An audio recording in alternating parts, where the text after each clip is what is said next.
මම පොඩි සම්මර් එකක් දෙන්නම්. බලන්න අපි අන්තිම කාලේ විනිශ්චය කාලයකට එනවා කියලා. ඒ විනිශ්චය කාලයකට එනකොට ඒ විනිශ්චය නිදහස් කරන්නේ දෙවියන් වහන්සේ.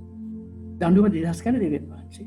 ඒ වගේ උන්වහන්සේ කියනවා උදාහරණයක් වශයෙන් එසේකියල් 33:11 කියනවා උන්වහන්සේගේ විනිශ්චය එවන වෙලාවේදී උන්වහන්සේගේ දරුවන්ට උන්වහන්සේගේ සේවකයන්ට උන්වහන්සේ ඒවා පෙන්වලා දෙන්න යනවා කියලා. ඉතින් මේ එලිදරව් පුතේ තියෙන දේවල් මොන විදියටද එන්නේ කියලා එක උන්වහන්සේ පෙන්වලා දෙන්න යනවා කියලා දෙනවා.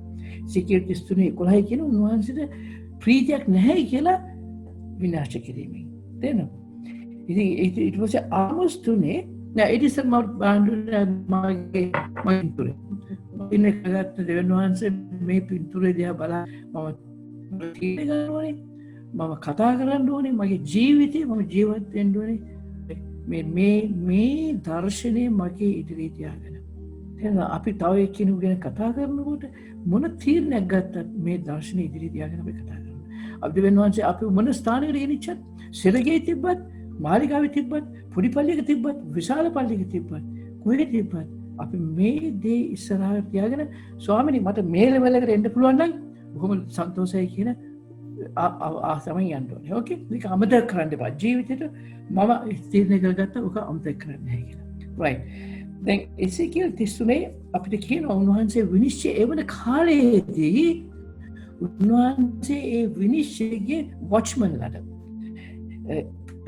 ඉතින් ආමොස් 3:7 සිට 8 දක්වා කියනවා සැබින් ස්වාමී දෙවියන් වහන්සේ තමන්ගේ රහස් තමන්ගේ මෙහෙකාරව අනාගත වතුරට එළිදරව් නොකර කිසිවක් නොකරන සේක.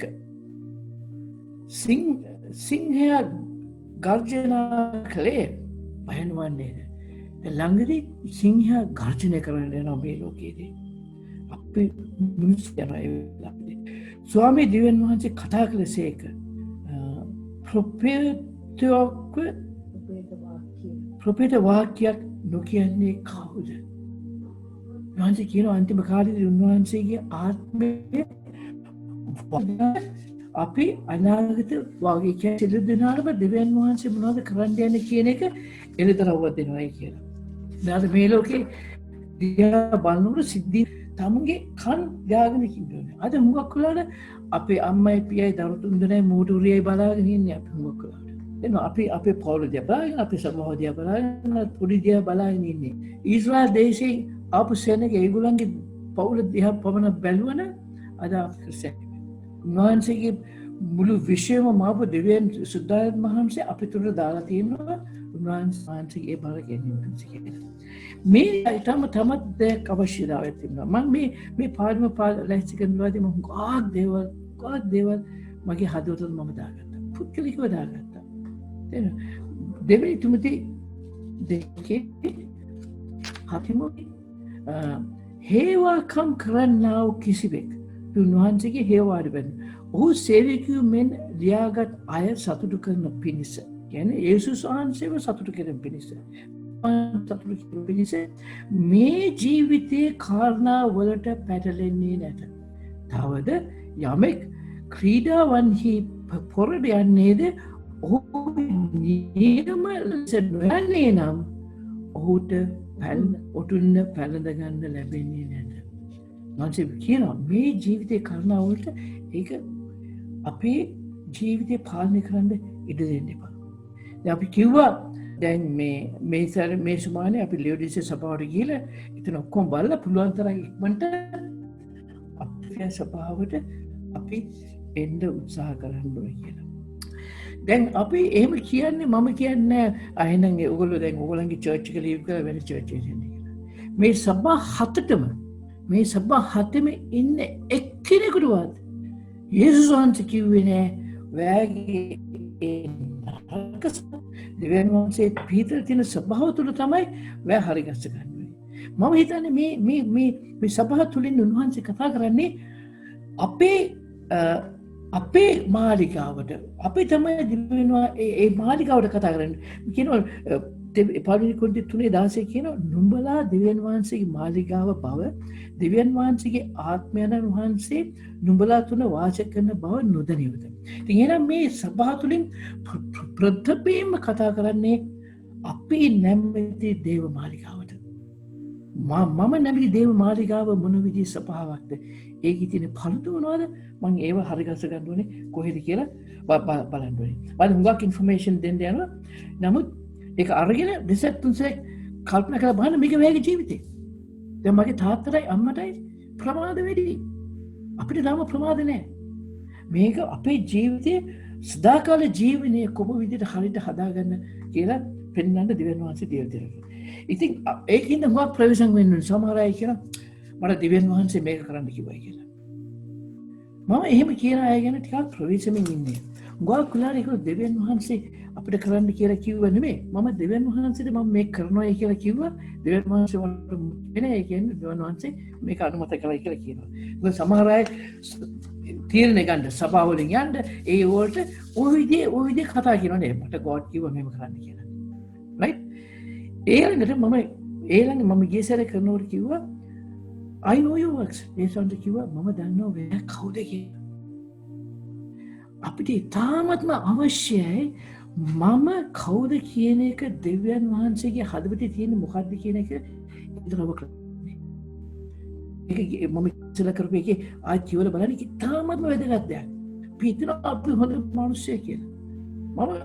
මම සාමාන්‍යයෙන් හිතනවා මම හොඳයි. නමුත් මට පේනවා මේ ස්ටඩීස් කරේ අර බ්‍රදර් මගේ මේක දැක්කේ නැත්තේ කියලා හිතනවා.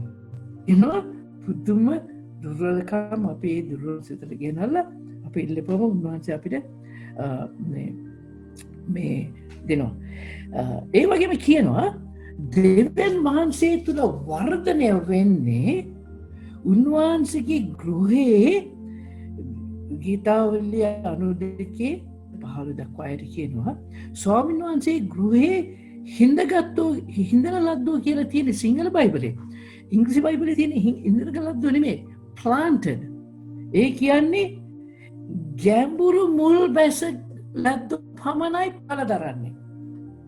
දැන් ඔයාට විශාල පළ දරන්න ඕන නම් මේ අඹ විශාල අඹ ගහක් ගෙඩියෙන්ට අවුරුදු ගානක් යනවා. නේද? පොඩි මේ අපේ ගෙදර හිටව ගෝවා පැන. ගෝවා පැනක් හිටපුව මාස දෙක තුනක් යනකොට ඊ ගෝවා ගෙඩියක් එනවා. ඊට පස්සේ එක ගෝවා ගෙඩියයි ඒක දෙන්නේ. අපි දෙවියන් වහන්සේ තුල පළ දරන්න ඕන නම් අපි වහන්සේ දුන්න ස්වභාව තුල මුල් දරන්න ඕනේ. මුල් දරන්න ඕනේ. තේරෙනවද? ඒක කියලා තියෙනවා මේ මම ගස් ගැන ටිකක් ඉගෙන ගන්නකොට බැලුවා මේ ගහක් අරගෙන මෙතනින් ගලවලා අතට හිටවනවා. ඊට පස්සේ මාස 3කට පස්සේ ගලවලා තව තැනක හිටවනවා. මාස 3කට පස්සේ තව තැනක හිටවපුවම මොකද වෙන්නේ? ගහ මැරෙන්නේ නැහැ. ගහ පළ දරන්නේ නැහැ.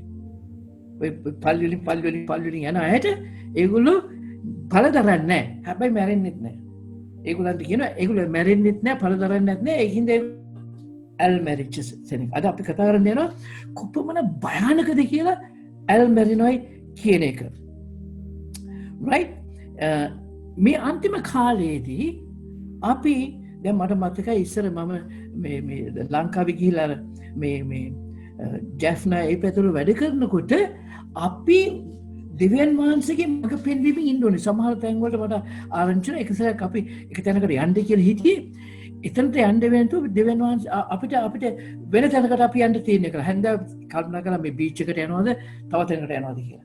ඊට පස්සේ අපි තැනක නෑ අද බීච් එකට යන්න හිටියේ.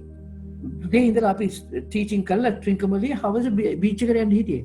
නමුත් අපි තේරෙන්නේ කරලා නෑ අද බීච් එකට යන්න නැතුව අර මේ සුනාමි එකේ ගෙවල් හදපුවා තියෙනවා ඒවට බලන්න යන්න කියලා ගියා.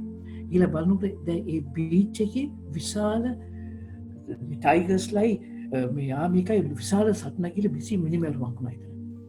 සමහරවිට අපි ඒකට හුරු වෙන්නේ නැති. තේරෙනවද? ඉතින් ඒකින්ද අපි වෙනස්සේ කියලා තියෙන ස්ථානයේ මේ දවස්වල ඉන්නේ. ඇල් මැරිච්ච මිනිස්සයාට දෙවියන් වහන්සේ කටට ඇහින්නේ අපි දෙවියන් වහන්සේ තුල ජොලිත වෙන්න ඕනේ. දැන් අපි බලමු ලේවිෂේ සභාව ගැන පොඩ්ඩක් සොලිසි කරලා බලමු බෑග්ග්‍රවුන්ඩ් එක.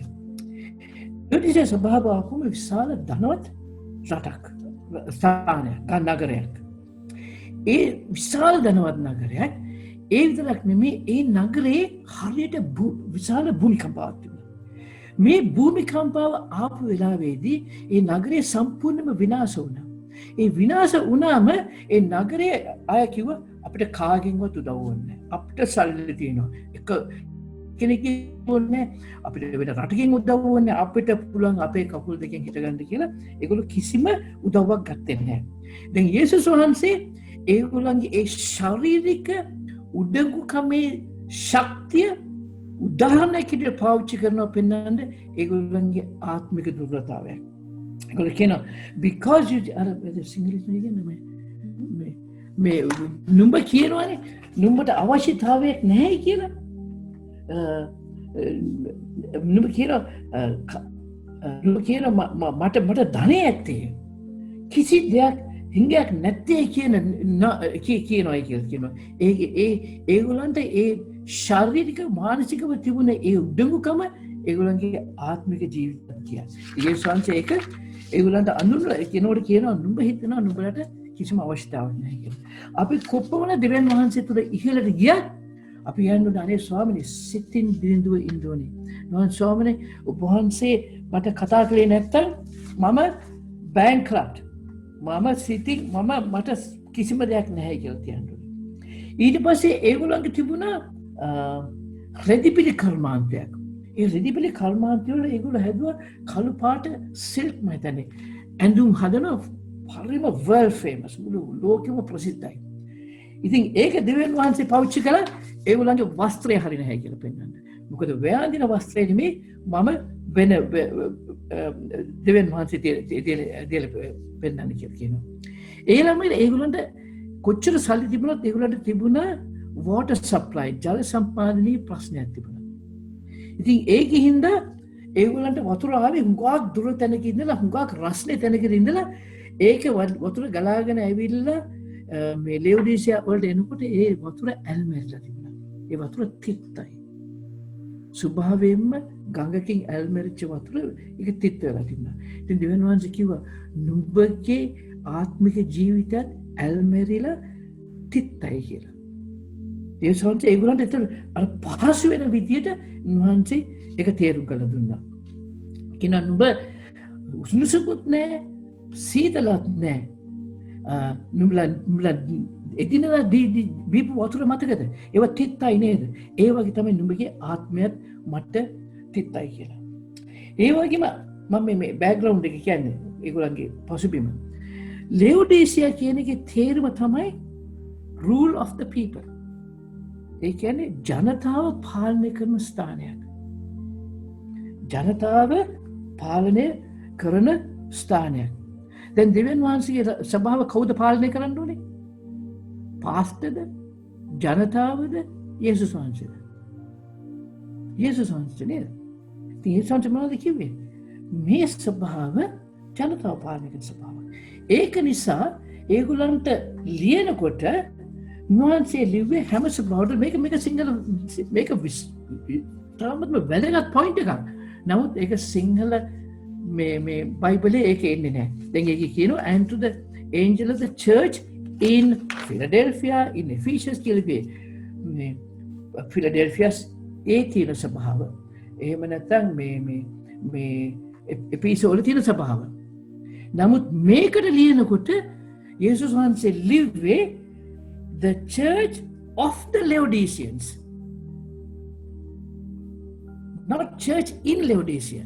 සාමාන්‍යයෙන් ලිව්වේ church in Laodicea කියලා ලිව්වේ. නමුත් මේකට ලිව්වේ church of the Laodiceans. ඒ කියන්නේ මේකේ අයිතිකාරය මේක ලෙවඩීසියන්ට අයිති සභාව කියන්නේ. ඒක ඉංග්‍රීසියෙන් කියනකොට කියන්නේ මේක ලෙවඩීසියන්ට අයිති සභාව. ඉතින් ඊළඟට කිව්වා ඕගොල්ලෝ කියන්නේ මේක අපේ සභාවද? සමහරව කියනෝනේ අපේ සභාව කියලා. So ඒකින්ද යේසුස් කිව්වා මේක මගේ සභාව නෙමෙයි. මේ ඕගොල්ලෝ කියනවා ඕගොල්ලන්ගේ සභාව කියලා. ඉතින් ඒකට හින්ද සභාව කරන්නේ ඕගොල්ලෝ කැමති විදිහට. දැන් ඒකින්ද ඒගොල්ලන්ගේ මේ ඇටිටියුඩ් එක ඒගොල්ලන්ගේ මේ හැසිරීම හරියට කම්ෆර්ට් සෝන් එක සුවපහසු කලාපයක තිබුණේ. මේ ඒගොල්ලෝ සමාජයේ වෙන දේවල් වලට පාපයට සමාජෙත් එක්ක අයින් වෙලා තිබුණේ. ඒගොල්ලන්ගේ සභාවට ගියාම එක්කම නිකන් සෙනගෙක් සම්පූර්ණ සන්තෝෂ කරන්න තමයි දේවකාන්නේ. පාස්ට කැමති වචනයක් දෙවියන් වහන්සේ දෙන වචනයක් ගේන්න බෑ. මිනිස්සුන්ව අප්සෙට් කරන දේශනාවක් කරන්න බෑ. මට මතකයි මම එක දවසක් බැප්ටිස්ට් පල්ලියක මම කියන්නේ මොන සභාවකද කියලා දේශනා කරන්න ගියාම ඒවට ආරංචි වුණා මගේ දේශනාව ටිකක් දිගයි කියලා. එතකොට මගේ මට එක්කෙනෙක් ඇවිල්ලා කියනවා මේ බ්‍රදර් මම ඔයාට යතුරු දෙන්නම්. ඔයා මිනිත්තු 20ට වැඩිය දේශනා කළොත් යනකොට පල්ලිය වහගෙන යන්න කියලා කිව්වා. ඒගොල්ලෝ විහිළුවකට අරගෙන සභාව. මොකද සභාව සෙනග කියන විදියට පාස්ට දේශනා කළේ නැත්තම් සෙනග කියන විදියට පාස්ට හැසිරෙන්නේ නැත්තම් සෙනගව සන්තෝෂ කළේ නැත්තම් මෙතන පාස්ට ඉන්න අපි වෙන පාස්ට කෙනෙක් කියනවා. මේක අපි ප්‍රජාතන්ත්‍රවාදී සමාජයක්. සමහර විට මේක අපි බටහිර රටවලත් තියෙනවා. අපේ ඇනුවල් ජෙනරල් මීටින් එක ආපුවම අපි දන්නේ මේක ප්‍රජාතන්ත්‍රවාදයක්ද මේක රාජධානියක්ද කියලා. ඒක ගැන ටිකක් උඟක් අපි මම කියන්නේ අපිට කැමති විදිහට කරන්න කියලා. නමුත් අපි මතක තියාගන්න ඕනේ මේකේ අයිතිකාරයා දෙවියන් වහන්සේ. දැන් ඒගොල්ලන්ගේ සර්විස් එකක් ගියාම අපි දන්නවා කීයටද පටන් ගන්නෙ. උදේ 8ට පටන් ගත්තොත් 9ට ඉවරයි. දැන් අපි හිතමු වයිෆ් පල්ලියට ගියා හස්බන්ඩ් ගෙදර ඉන්නවා නම් යාර වෙලාව බලලා කියන්න පුළුවන් ආන්න දැන් පාස් දවන පළවෙනි ගීතිකාව කරනවා. අන්න දැන් මේ යාඥාවක් කරනවා. අන්න දැන් බයිබලේ කියනවා. අන්න ඊළඟ දෙවෙනි ගීතිකාව කරනවා. අන්න මේ announcements කරනවා. දැන් මොන පාස්ට පටන් ගත්තා දේශනාව කරනවා. දැන් දේශනාව ඉවරයි. මේ ගෙදර ඉඳගෙන කියන්න පුළුවන් පල්ලිය මොනවද වෙන්නේ කියලා. right? ඉතින් ඒ විදිහ predictable. ඒ වගේම පාස්ට් එකේ මෙසේජ් එකේ ගින්දර නැහැ. ෆයර් එක නැහැ. right? ඔක්කොම feel good sermons. මම කියනවා ඒගොල්ලෝ කරන්නේ sermonette. sermonette කියන්නේ මිනිත්තු 15 20 sermonette. මේ nuggets තියෙන්නේ chicken nuggets ඒ වගේ sermonette. ඒක to the Christianates පොඩි ක්‍රිස්තියානිකාරයට. ඒක පාස්ටර් ගේන්නේ ඉන්ටර්නෙට් එකෙන්. sermonette for Christianates downloaded from the internet. That's the service they have. Okay. නමුත් දෙවියන් වහන්සේ කියන උන්වහන්සේගේ ස්වභාවය කරන්න බෑ. උන්වහන්සේගේ ස්වභාවය පටන් ගත්තේ සිට අන්තිම දක්වා කරන්න සුද්ධාත්ම වහන්සේ. ඊට යේසුස් වහන්සේ කියනවා මේකට මම කිව්වේ යේසුස් වහන්සේ උන්වහන්සේව එක එක ස්වභාවයට එක එක විදිහට උන්වහන්සේ අඳුන්වලා දුන්නේ ඒ ස්වභාවය හැටියට. උන්වහන්සේ මේ ස්වභාවයට කියනවා these things say the amen, the faithful and true witness, the beginning of the creation of God. විශ්වාස සැබෑ සාක්ෂිකාර වූ දෙවියන් වහන්සේගේ මැවිල්ලේ මල වූ තැනන් වහන්සේ මේ කරුණාස් කියනසේක. යයිසොන්දි කියනවා නුඹ මේක මගේ ස්වභාවය හැටියට දැන් මේක හදාගන්න ඕන නම් මගේ ජීවිතය දිහා බලන්න. මට පියාණන් වහන්සේට පුළුවන් වුණා මාව සම්පූර්ණ විශ්වාස කරන්න. පටන් ගැනීමේ ඉඳලා අද දක්වා මම මැවි මාතුලින් පටන් ගැත්මේ ඉඳලා මේකේ මේ බිගිනින් කියන වචනේ ආපම ආචේ කියලා තියෙන්නේ. ඒකේ තේරුම ආපම පටන් ගන්නේ ඉඳලම මම මේක පාලනය කළා. ධර්මිෂ්ඨ ලෙස. පටන් ගන්නේ ඉඳලම පාලනය කළා. ඉතින් ඒකින්ද දැන් මේ ස්වභාව මගේ සබ්මිට් වෙලා නැත්නම් ඕගොල්ලෝ කරන්නේ ඕක තමයි ස්වභාවය කියන එක. හොඳට මේක කල්පනා කරලා බලන්න. අපේ ස්වභාවය ප්‍රජාතන්ත්‍රවාදී විදියට අර මේ කිසිම බෝමත් එකක් නෑ. අර හොට් හීට් එකක් නෑ. ඒකේ මේකේ භයානකම මොකද දන්නවද? ඇතුළේ ඔක්කොම ක්‍රිස්තියානිකා. කෝල්ඩ් නම් ලෝකයේ හොට් නම් ක්‍රිස්තියානිකාරයෝ ලූක්වෝම් ක්‍රිස්තියානිකාරයෝ ලේබල් තියෙන අය. right. දැන් අපි බලමු අපි සභාව තුලට යමු. right. එළිදර පුතේ 3:15 කියනවා එනම් නුඹේ කාර්ය දනිමි. නුඹේ ශීතල හෝ උෂ්ණව හෝ නොසිතන බව දනිමි. නුඹ ශීතල හෝ උෂ්ණව හෝ සිතනවාට කැමැත්තෙමි. බලමු මේ මොනවද කියන්නේ කියලා. ශීතල හෝ උෂ්ණව සිතනවාට කැමැත්තෙමි. මේ කියන්නේ මොනවද? මම ඉස්සෙල්ලා කිව්වා අපි ඉස්සෙල්ලා සභාවට කිව්වා අපි මිශ්‍ර කරන්න එපයි කියලා. මේ lukewarmness එන්නේ උණුසුමයි සීතලයි මිශ්‍ර කරපුවම. දැන් ඒගොල්ලන්ගේ තිබුණ attitude of indifference උදාසීනත්වයේ ආකල්පයක් තිබුණා. ඒතර spirit of compromise සම්මුතියක් තිබුණා. ඒගොල්ලන්ගේ මේක තමයි සාතන්ගේ විශාලම ජයග්‍රහණය. ඇල්මැරික ස්වභාව තමයි සාතන්ගේ විශාලම ජයග්‍රහණය. කොපමණ ජයග්‍රහණයද කිව්වොත් එයා ඒ පැත්තට එන්න ඕනෙත් නැහැ. එයා දන්නවා මේක 100% guaranteed. cold තැනක් තිබුණා නම් එයා බයයි. hot තැනක් තිබුණා නම් එයා හොඳටම බයයි. නමුත් lukewarm තියෙන තැනට සාතන් බය නැහැ. මේක cold hearted sinners ලට වැඩිය භයානකයි lukewarm එක. අපි ක්‍රිස්තියානි අපි හොයලා බලන්න ඕනේ. මම යේසුස් වහන්සේට ෆයර් එකේදී ඉන්නේ එහෙම නැත්නම් lukewarmද කියලා. cold නම් ගමක් නැහැ. cold නම් පෙන්නන කොහොමද ගැලවෙන්නේ කියලා. යෝහන් 2:17 කියනවා. දැන් මම අපි යේසුස් වහන්සේව අනුගමනය කරනවා. අපි යේසුස් වහන්සේගේ භාර්ය වෙන්න යන්න ඕනේ. යෝහන් 2:16 කියනවා ඔබගේ ගෘහය ගැන ජොලිතව මා දවන්නේ යයි ලියා තිබෙන බව උන්වහන්සේ ගෝලයන්ට මතක් වේ. අපි දෙවියන් වහන්සේගේ ගෘහය උදෙසා උන්වහන්සේගේ ශරීරය උදෙසා ජොලිතව දැවෙන්න ඕනේ. ඉරිදට පමණක් නෙවෙයි. සිකුරාදාට පමණක් නෙවෙයි. සුමානි හැම දවසෙම දෙවියන් වහන්සේගේ ශරීරය ගැන ජොලිතව ඉන්න ඕනේ. මම උදාහරණ තුනක් දෙන්නම්. අපි දන්නවා කුරුසේ එන ගහපු දෙන්නකින් දෙන්නම හිටියේ කෝල්ඩ්. කුරුසේ යේසුස් වහන්සේ දෙපැත්තෙන් හිටිය මිනිමරු දෙන්නම තන්නිකර සීතල පෞකාරයෝ. එක්කෙනෙක් යාගේ සීතල ගැම එළිදරව්වක් ලැබුණා. ලැබුණ හින්දා මොනවද උනේ? ගැලවීමට ආවා. right? එතන යාර යේසුස් වහන්සේට කුරුසේ එන ගහන්න කියලා කෑ ගැහුවේ කවුද? ඇල්මරිචාය. ඇල්මරිචාව යේසුස් වහන්සේ කුරුසේ ගැහුවා. නමුත් සම්පූර්ණයෙන්ම සීතලව සිටිය සොරෙක් මිනිමැරුවෙක් එදා ගැලවීමට ආවා. ඊට පස්සේ හිටිය තව එක්කෙනෙක්. ඒ තමයි යෝහන්. යෝහන් යේසුස් වහන්සේ වෙනුවෙන් හරිම ෆයර් එකකින් හිටියේ. දැන් යෝහන් යේසුස් වහන්සේ තමගේ අන්තිම දක්වා හිටලා අන්තිමට එළිදරව් ප්‍රතිපවන පවා ඔහුට ලැබුණා. දැන් ඒකේ මැද්දෙන් හිටියා ජූඩස්.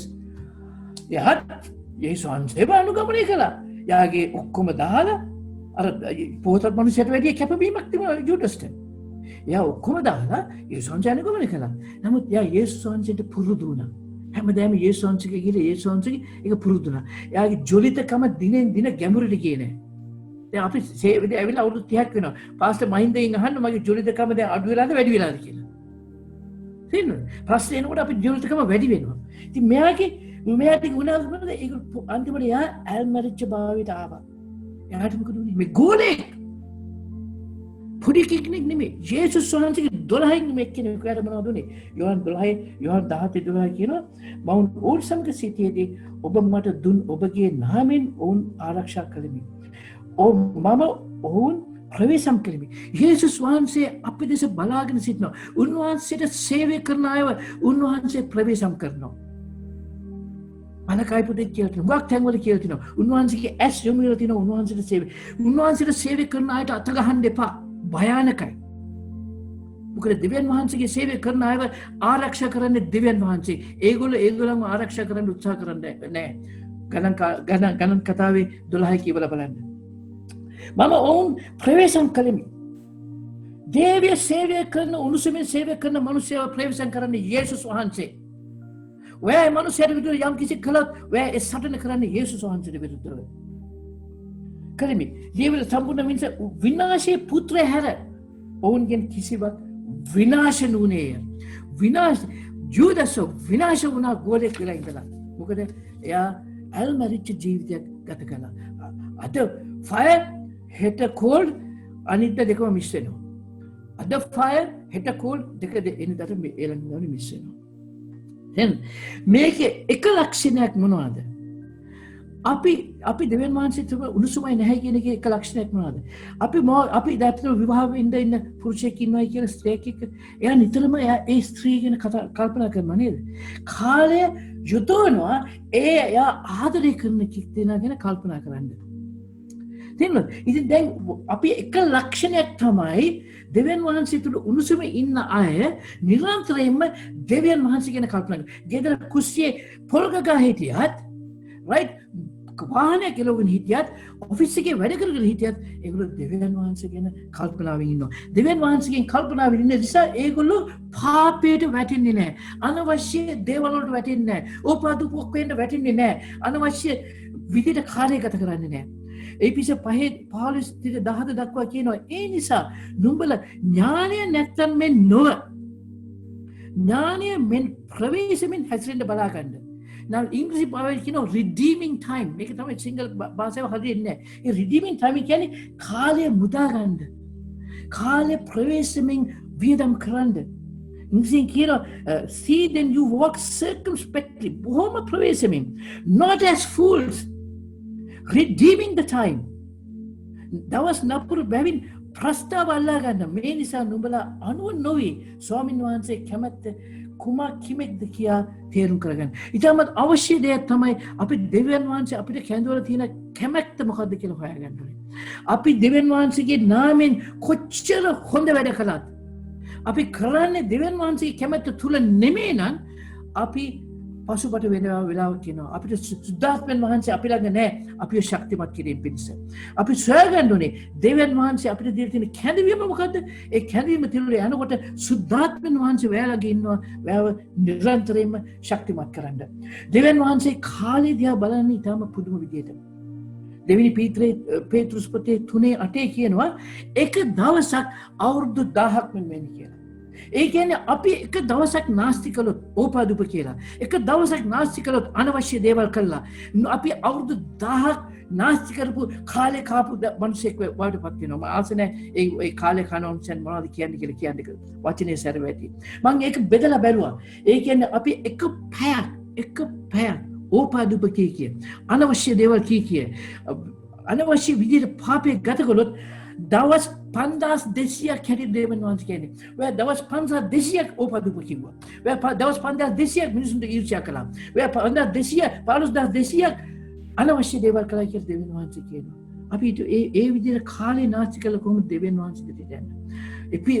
පේතෘස් තුමා එනවා අන්තිමට කාලේට ඇවිල්ලා කියනවා ජීවත් වෙන අය ප්‍රවේශයෙන් කාලේ බේරගන්න එක දවසක් අවුරුදු 1000ක් වෙන වටිනවයි කියලා දෙවියන් වහන්සේ ඉදිරියේ.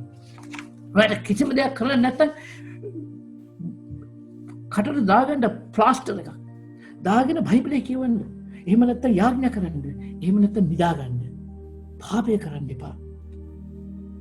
පාපය කරන්න එපා. මේ දැන් ඒකට නෙමෙයි දෙවියන් වහන්සේ කියනවා මේ දෙවියන් වහන්සේ තව දෙයක් තමයි ආත්මික කම්මැලි මිනිසයාට දෙවියන් වහන්සේගේ අනුකම්පාව නෑ. ආත්මික කම්මැලි මිනිසයාට පෞකාරයට දෙවියන් වහන්සේගේ මහිමේ තියෙනවා. ආත්මික කම්මැලි මිනිසයාට දෙවියන් වහන්සේගේ අනුකම්පාව නෑ.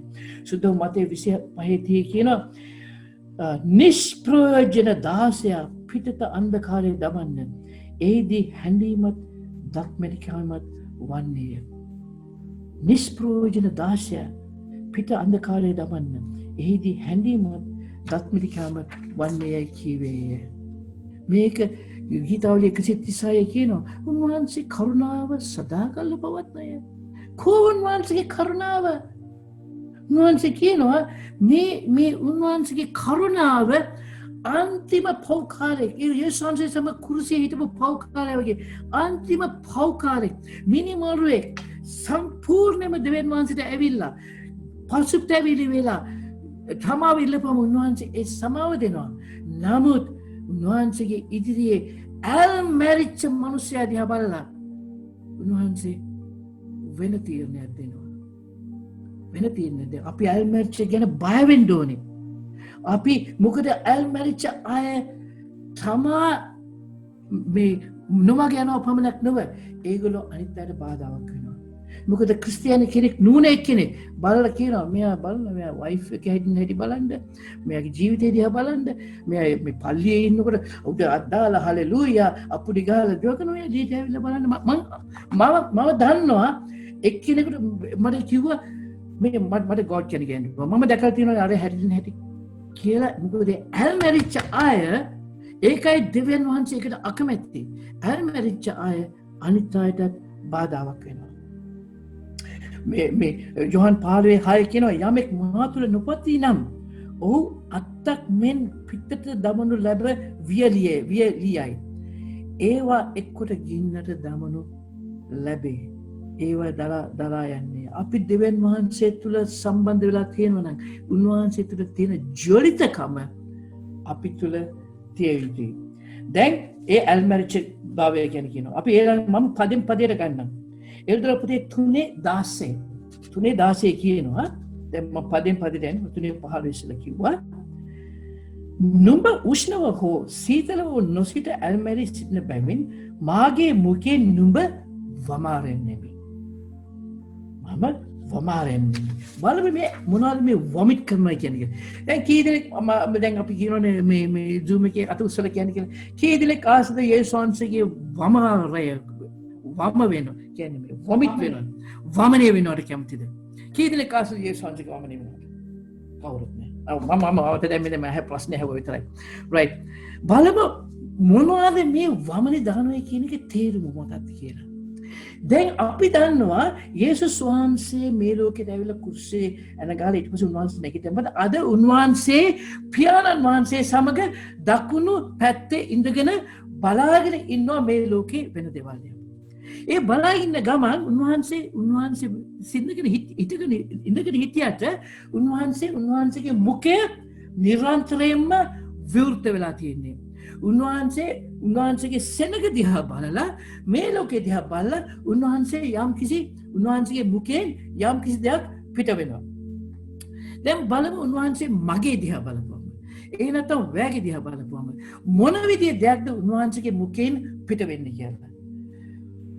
ගණන් කතාවේ 12 සිට 8 දක්වා මේ මම එකේ තියෙනවා ඕගොල්ලෝ පස්සේ කියවන්න මම එකේ පෙන්නන්න මේ God ඇවිල්ලා කියනවා මිරියම්ටයි ඒරන්ටයි මෝසෙස් කියලා කියනවා මම මෝසෙස් දිහා බලනකොට මම මුඛය විවෘත කරනවා. God කියනවා මම මෝසෙස් දිහා බලනකොට මම මගේ මුඛය විවෘත කරනවා. විවෘත කරන්නේ කොහොමද? මම මාගේ මෙහෙකරු මේ කියනවා උන්වහන්සේ මාගේ වචනය අසන්න. නුඹලා අතරේ ප්‍රපෝත කෙනෙක් සිටිනම් ස්වාමී මම ඔහුට දර්ශනයකින් ප්‍රකාශ කරන්නේ නෙමෙයි. හීනයකින් ඔහුට කතා කරන්නේ නෙමෙයි. මාගේ මෙහෙකරු මෝසෙට එසේ නොවේ. මාගේ මුළු ගෘහේ ඊට විශ්වාසිකයි. දෙවියන් වහන්සේට වැව විශ්වාසද? මම ඔහු සමග ඇඳුරු කතා කලින් නොව මුවෙන් මුවට ප්‍රකාශ කරන්නෙමි. mouth to mouth ප්‍රකාශ කරන්නේ. ස්වාමීන් වහන්සේගේ ස්වරූපයද ඔහු බලන්නේ. එබැවින් නුඹලා මාගේ මෙහෙකරු මෝසෙස්ට විරුද්ධව කතා කරද්ද බය නුවන්නේ කිසිදැයි ඇසුසේක. දෙවියන් වහන්සේගේ වචනය ඇසෙන සේවකයෙක් දැක්කොත් ඒ සේවිකාව ආරක්ෂා කරන්නේ දෙවියන් වහන්සේ. ඒ වගේම දැන් අපි දිහා බලමු. සුදු ලෝක 21:12 සිට 15 දක්වා කියනකොට කියනවා දැන් අපි පීඩා කරන අය ගාවට ආපුම මොනවද කතා කරන්නේ කියලා අපි දන්නේ නැහැ. යේසුස් කියනවා බය වෙන්න එපා. මම නුඹලා සමග සිටිනවා. ඊට පස්සේ කියනවා නුඹලා පාවා දෙමින් නුඹලාට පීඩා කරන්නේ. නමුත් රජුන් හා ආණ්ඩුකාරයන් ඉදිරියට ගෙනියන්නේ. ඒක නුඹලාට සාක්ෂියක් වන පිණිස වන්නේ. එබැවින් උත්තර දිය යුතු දේ කිසිදායක් කලින් කල්පනා නොකරන්න නුඹලාගේ සෙත් නියම කරගන්න. මම නුඹලාට අවශ්‍ය උත්තරේ ඒ වෙලාවට දෙනවා. ඉතින් මක් නිසාද මා නුඹලාගේ සියලු ඉදිරිකාරයන් විසින් විරුද්ධව සිටවන්ට බොරුකාරයන්ට බැරි වූ මුඛයක්ද ප්‍රඥාවද මම නුඹලාට දෙන්නේ. දැන් මම ආසයි දෙවියන් වහන්සේ මගේ දිහා බලනකොට ඒ විදිහට මට කතා කරනවා නම් right ඒ කියන්නේ මොකද? අපි දන්නේ නැහැ වචන වල තියෙන භයානකම. බයිබලයේ කියනවා අපි කතා කරන හැම වචනයකටම අපි ගණන් දෙන්න යනවා කියලා. මතේ 12:36. අපි අද උපාධිපලට කියන අපිට මතක නැහැ මේ යේසුස් වහන්සේ මේකට ඇහුම්කන් දෙගෙන ඉන්නවා. අපි ඒක කළ යුතුද? දැන් අපි හිතමු මට විරුද්ධව කවුරු හරි මගේ පිටිපස්සේ හුඟක් දේවල් කියන්න පුළුවන්. ඒවා මට හෙන්නේ නැහැ. මම දන්නේ නැහැ. මම සමහර ඒවා දන්නවා. මම සමහරවිට දෙවියන් වහන්සේ පෙන්වනවා මෙතන ඉඳගෙන අර උරු කතා කරන දේ. මම කියන්නේ මම දන්නේ නැහැ වගේ ඉන්නවා.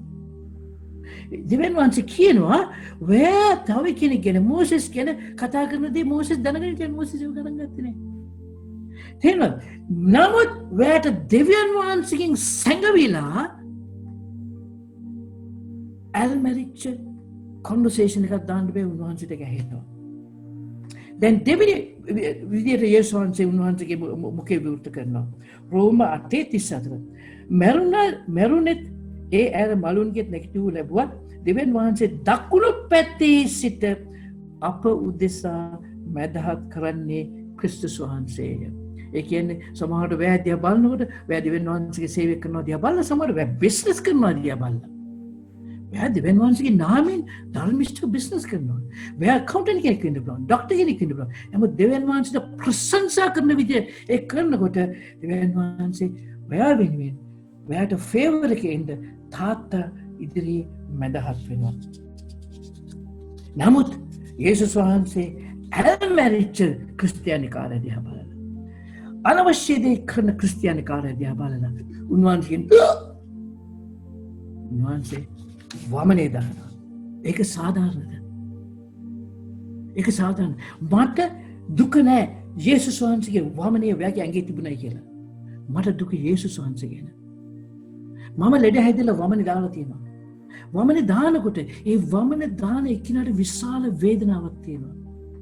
යේසුස් වහන්සේ සන්තෝෂෙන්ද වමනේ දාන්නේ නෑ. යේසුස් වහන්සේ දුකින් වැගේ ඇඟට වමනේ දාන්නේ. අපි යේසුස් වහන්සේට දුක දෙනවා. ඔයා දන්නවද යේසුස් වහන්සේ පීඩාව තුල යන අය ගැන දුක් වෙනවා කියලා? ඒ දුක මදිද? යේසුස් වහන්සේ අප වෙනුවෙන් කුරුසියේ දුක් විඳා. ඒ දුක මදිද? අද යේසුස් වහන්සේගේ නාමයෙන් චයිනා වගේ රටවල විශාල පීඩා තුලින් සෙනග යනවා. ඒ සෙනග පියන පීඩාව දෙවියන් වහන්සේ හිත දුක තියෙනවා. අපි ඒ දුකට එකතු කරනවා. අපි ඇල්මැරිච්ච ජීවිතයක් දෙවියන් වහන්සේ ඉදිරියට ගත කරනකොට මට දුක ඒකයි. මට වැට දුක නෑ. මට දුක දෙවියන් වහන්සේට. මා වෙනුවෙන් මගේ ජීවිතේ පූජා කරපු දෙවියන් වහන්සේට දුක දෙන්න එපා. සාවුල් දෙවි සේවකයන්ට පීඩා කරනකොට එයා ඇවිල්ලා හැව්වා සාවුල් නුඹට පිළිර කරන්නේ මක් නිසාද? තමාට කියන හඬක් හැසුණා. සාවුල් එදා තීරණය කරගත්තා මම අද ඉඳලා දෙවියන් වහන්සේගේ හදවතට දුක් වෙන කිසි දෙයක් කරන්නේ නැහැ කියලා. ඒ වගේම එයා කිව්වා මම පළවෙනි කොරින්ති 11 කියනවා මම යේසුස් වහන්සේව අනුගමනය කරනවා. පියාණන් වහන්සේගේ හදවතට පුත්‍රයන්න් වහන්සේ කිසි දුකක් දුන්නේ නැහැ. ඒ වාගේ අපි යේසුස් වහන්සේගේ මනාලිය වෙන්න ඕන නම් අපි යේසුස් වහන්සේට දුක් නොදෙන කෙනෙක් බවට පත් වෙන්න ඕනේ.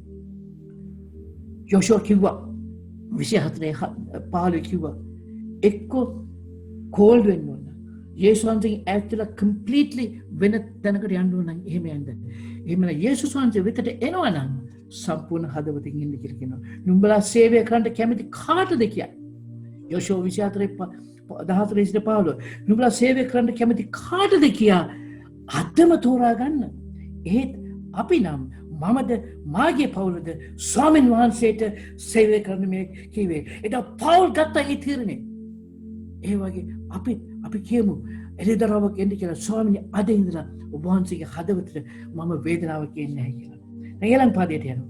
එළිදරව පුතේ 3:17 කාලකන්‍යාද දුක් බීතයාද දිලින්දාද අන්ධයාද නග්නව සිටින්නාද නුඹම බව නුඹ නොදැන.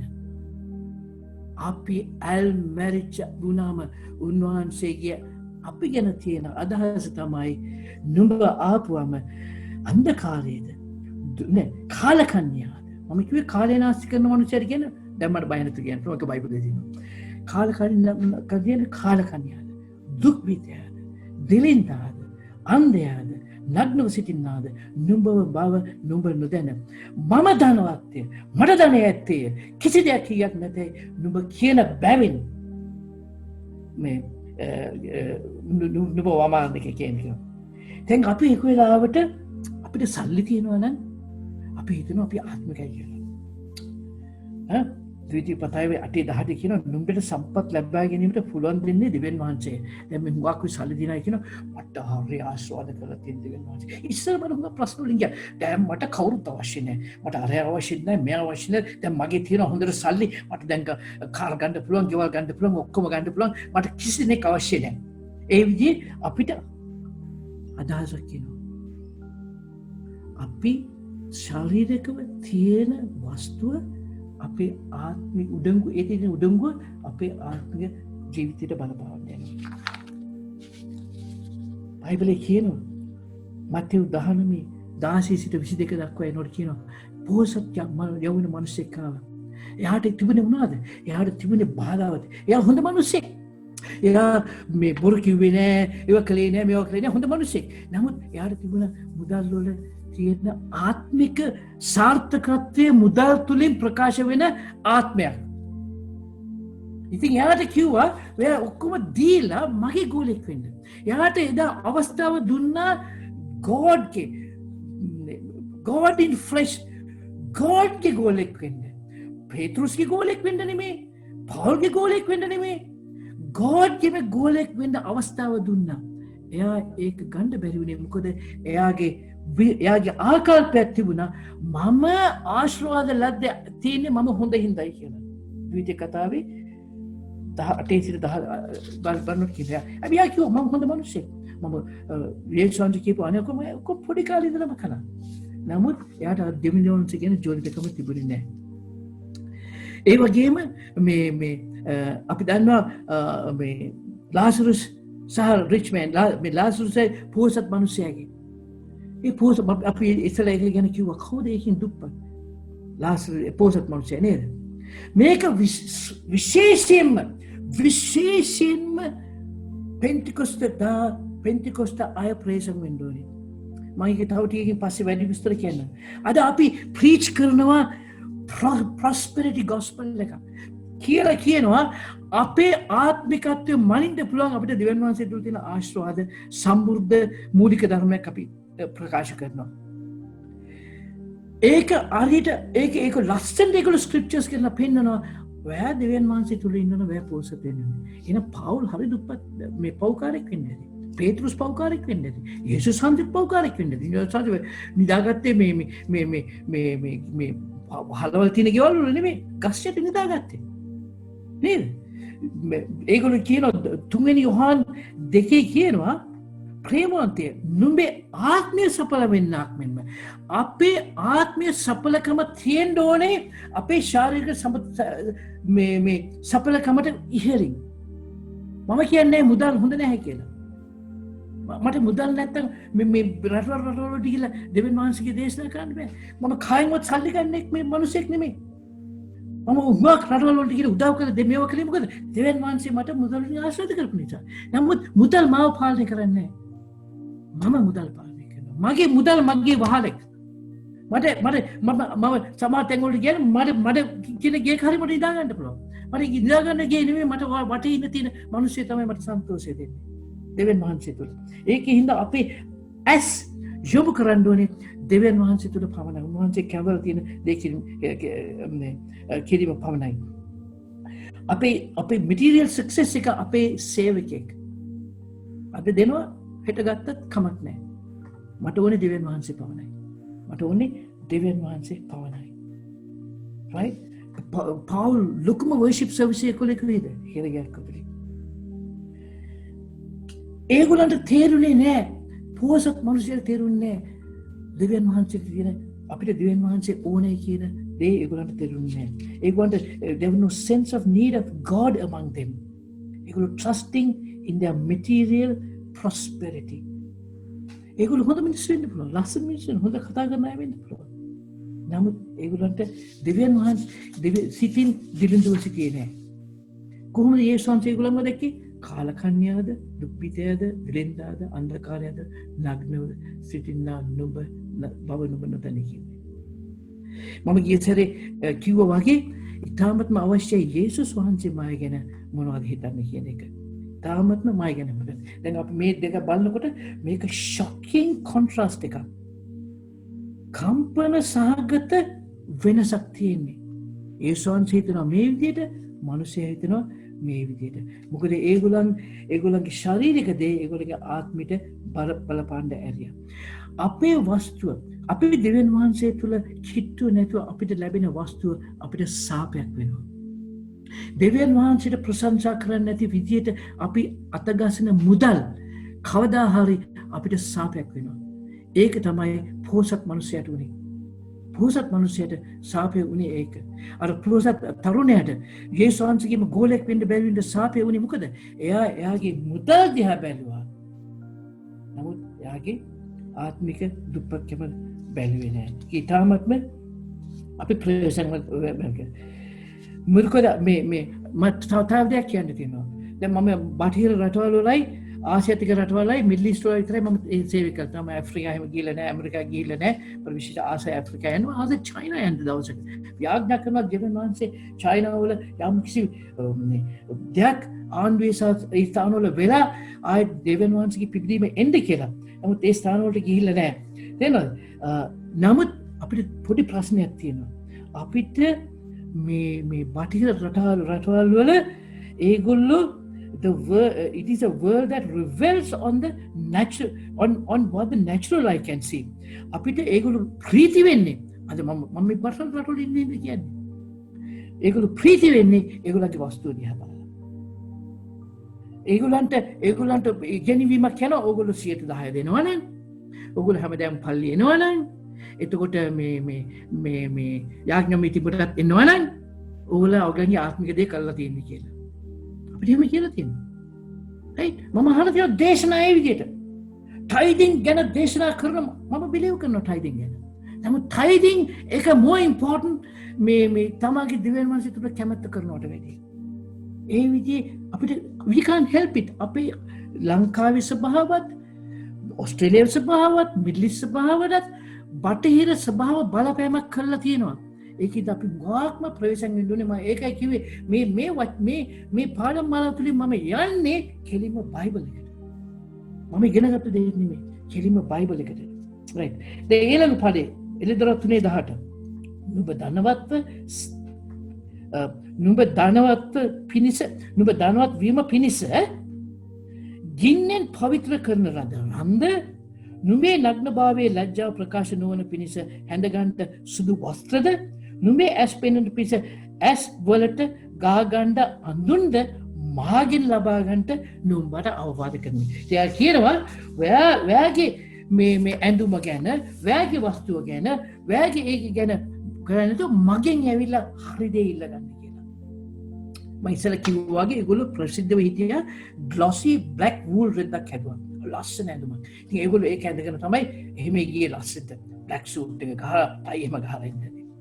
එතකොට ඒගොල්ලන්ගේ හැදුවා ඒගොල්ලන්ගේ හැදුවා ඇස් වලට ගාන අඳුනක් හැදුවා ඒක. කියන්නේ ointment එකක් famous world famous. ලෝකෙම ප්‍රසිද්ධයි. ඉතින් ඒගොල්ලෝ ඒක ගාලා ඒගොල්ලන් හිතුවේ ඒගොල්ලන්ගේ ඇස් පේනවායි කියලා. නමුත් ඒගොල්ලෝ කිව්වා නෑ නුඹට ඕනේ මම උඹලට ඇස් පෙන්නන්න කියලා. right? නුඹලගේ anointing එකෙන් ඇස් පෙන්නන්න කියලා. ඊට පස්සේ ඒගොල්ලන්ට තිබුණා දැන් අපි දන්නවාද bright මනමාලියට පුළුවන් ද යා කැමති ඇඳුමක් අඳින්න? බෑනේ. මනමාලියට පුළුවන් ද මේ ලස්සන very expensive jeans ගහලා යන්න? කොච්චර ලස්සන වුණා. එහෙම නැත්නම් මේ යා කැමති විදිහට යන්න බෑනේ. මගුල් ගෙකට ගියාම මනමාලියගේ ඇඳුම විතරයි එක සැලස්මක් හැටියට තියෙන. දැන් නම් මනමාලිය ඇඳන් යන හැම જાතියෙම. නමුත් අපි දන්න විදිහට මනමාලිය දැන් මම මොන එරින්ගේ වෙඩින් ෆොටෝ එකේ තියෙනවා. බලලා වේල් එක දාලා එක මනමාලියෙක් දිහා තව මනමාලියක් බලපුවා වෙනසක් නෑ. ඒගොල්ලෝගේ සුදු ඇඳුමින් ඇඳන් ඉන්නේ. හැබැයි මම වෙඩින් එකට එන අයට කැමති දේවල් අඳින්න පුළුවන්. මනමාලියට බඳින්න පුළුවන්. දීලා තියෙන ඇඳුම පපනයි.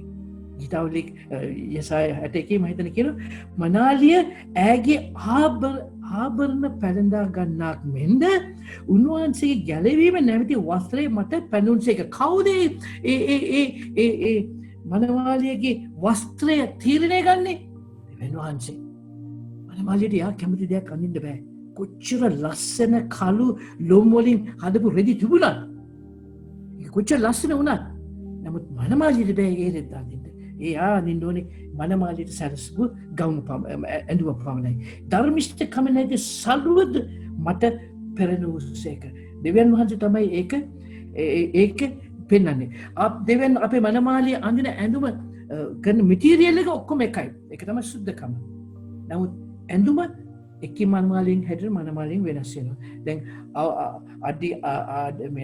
අඩි 6ක් කුස්ස ටිකක් කිට්ටු මනමාලියෙකුට බෑ අඩි 4ක් කොට මහත මනමාලියගේ ඇඳුම් අඳින්න. right? right? ඒ වාගේ ඇඳලා ගියාම ඒක ජෝක් එකක් නේද? අර ඇඳුම ඒ කියන්නේ දෙවියන් වහන්සේ තුල තියෙන කැඳවීම පුද්ගලිකයි. නමුත් ඒ තුල තියෙන සුද්ධකම පොදුයි. සුද්ධවන්ත අපේ ඇඳුම සුද්ධ වෙන්න ඕනේ. නමුත් ඒ මහාන ඇඳුම එක එක්කෙනාගේ ජීවිතය හැටියට තියෙන්න ඕනේ. ඒ ඇඳුම නැතුව යන්න බෑ. ඊට පස්සේ කියනවා ඒක ගින්නෙන් පවිත්‍ර කරන රන්ද සුදු වස්ත්‍රයේද නුඹේ ඇස් පෙනෙන පිස ඇස් වලින් ගාගන්න අඳුනද ගන්න කියලා. දැන් මම කොහොමද හොයන්නේ මගේ මනමාලි ඩ්‍රෙස් එක මොකද්ද කියලා. දැන් මම ගැන කල්පනා කරලා බැලුවා. දැන් කොහොමද මම ඕක ගැන දන්නේ නැත්නම් කොහොමද හොයන්නේ කියලා. මට ඒකට ආපු එළිදරවක් තමයි මේක. මම පළමුවෙන්ම යෝජනා කරනවා දෙවියන් වහන්සේගේ වචනේ කියවන්න කියලා. ඔයා මොන කැඳවීම තිබුණත් ඔයා ගොවියෙක් හැටියට කැඳවීම ඔයාට කැඳවීම තියෙන ගොවියෙක්. ඔයාට කැඳවීම තියෙන දේශිකයෙක්. ඔයාට කැඳවීම තියෙන ගුරුවරයෙක්. ඔයාට කැඳවීම තියෙන දොස්තර කෙනෙක්. ඔයාට මොන කැඳවීම තිබුණත් අපි දෙවියන් වහන්සේගේ වචනය උප්පත්ති පොතේ සිට අන්තිම දක්වා හොඳට ඉගෙන ගත යුතුයි. එතනදී තමයි අපිට පේන්නේ දෙවියන් වහන්සේ අපිට තියෙන කැඳවීම මොකද්ද?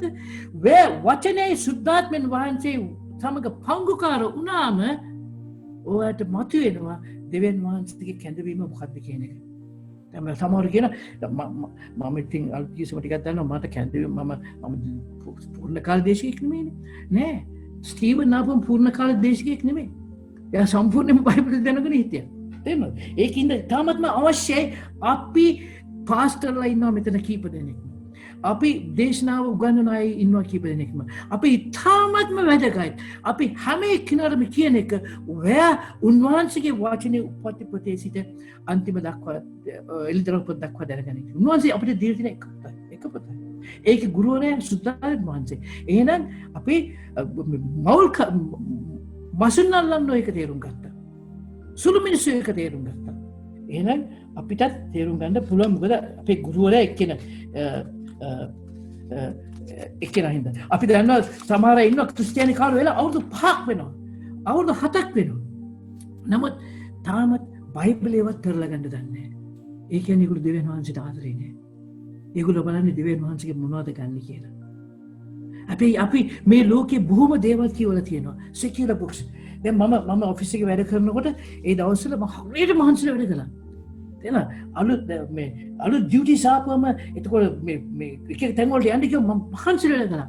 නමුත් මම ඒට වැඩිය ඒ රස කරන කාලේ දෙවියන් වහන්සේගේ වචනයට මහන්සි වුණා. මම ඒක එක්ස්කියුස් එකක් කළේ නෑ.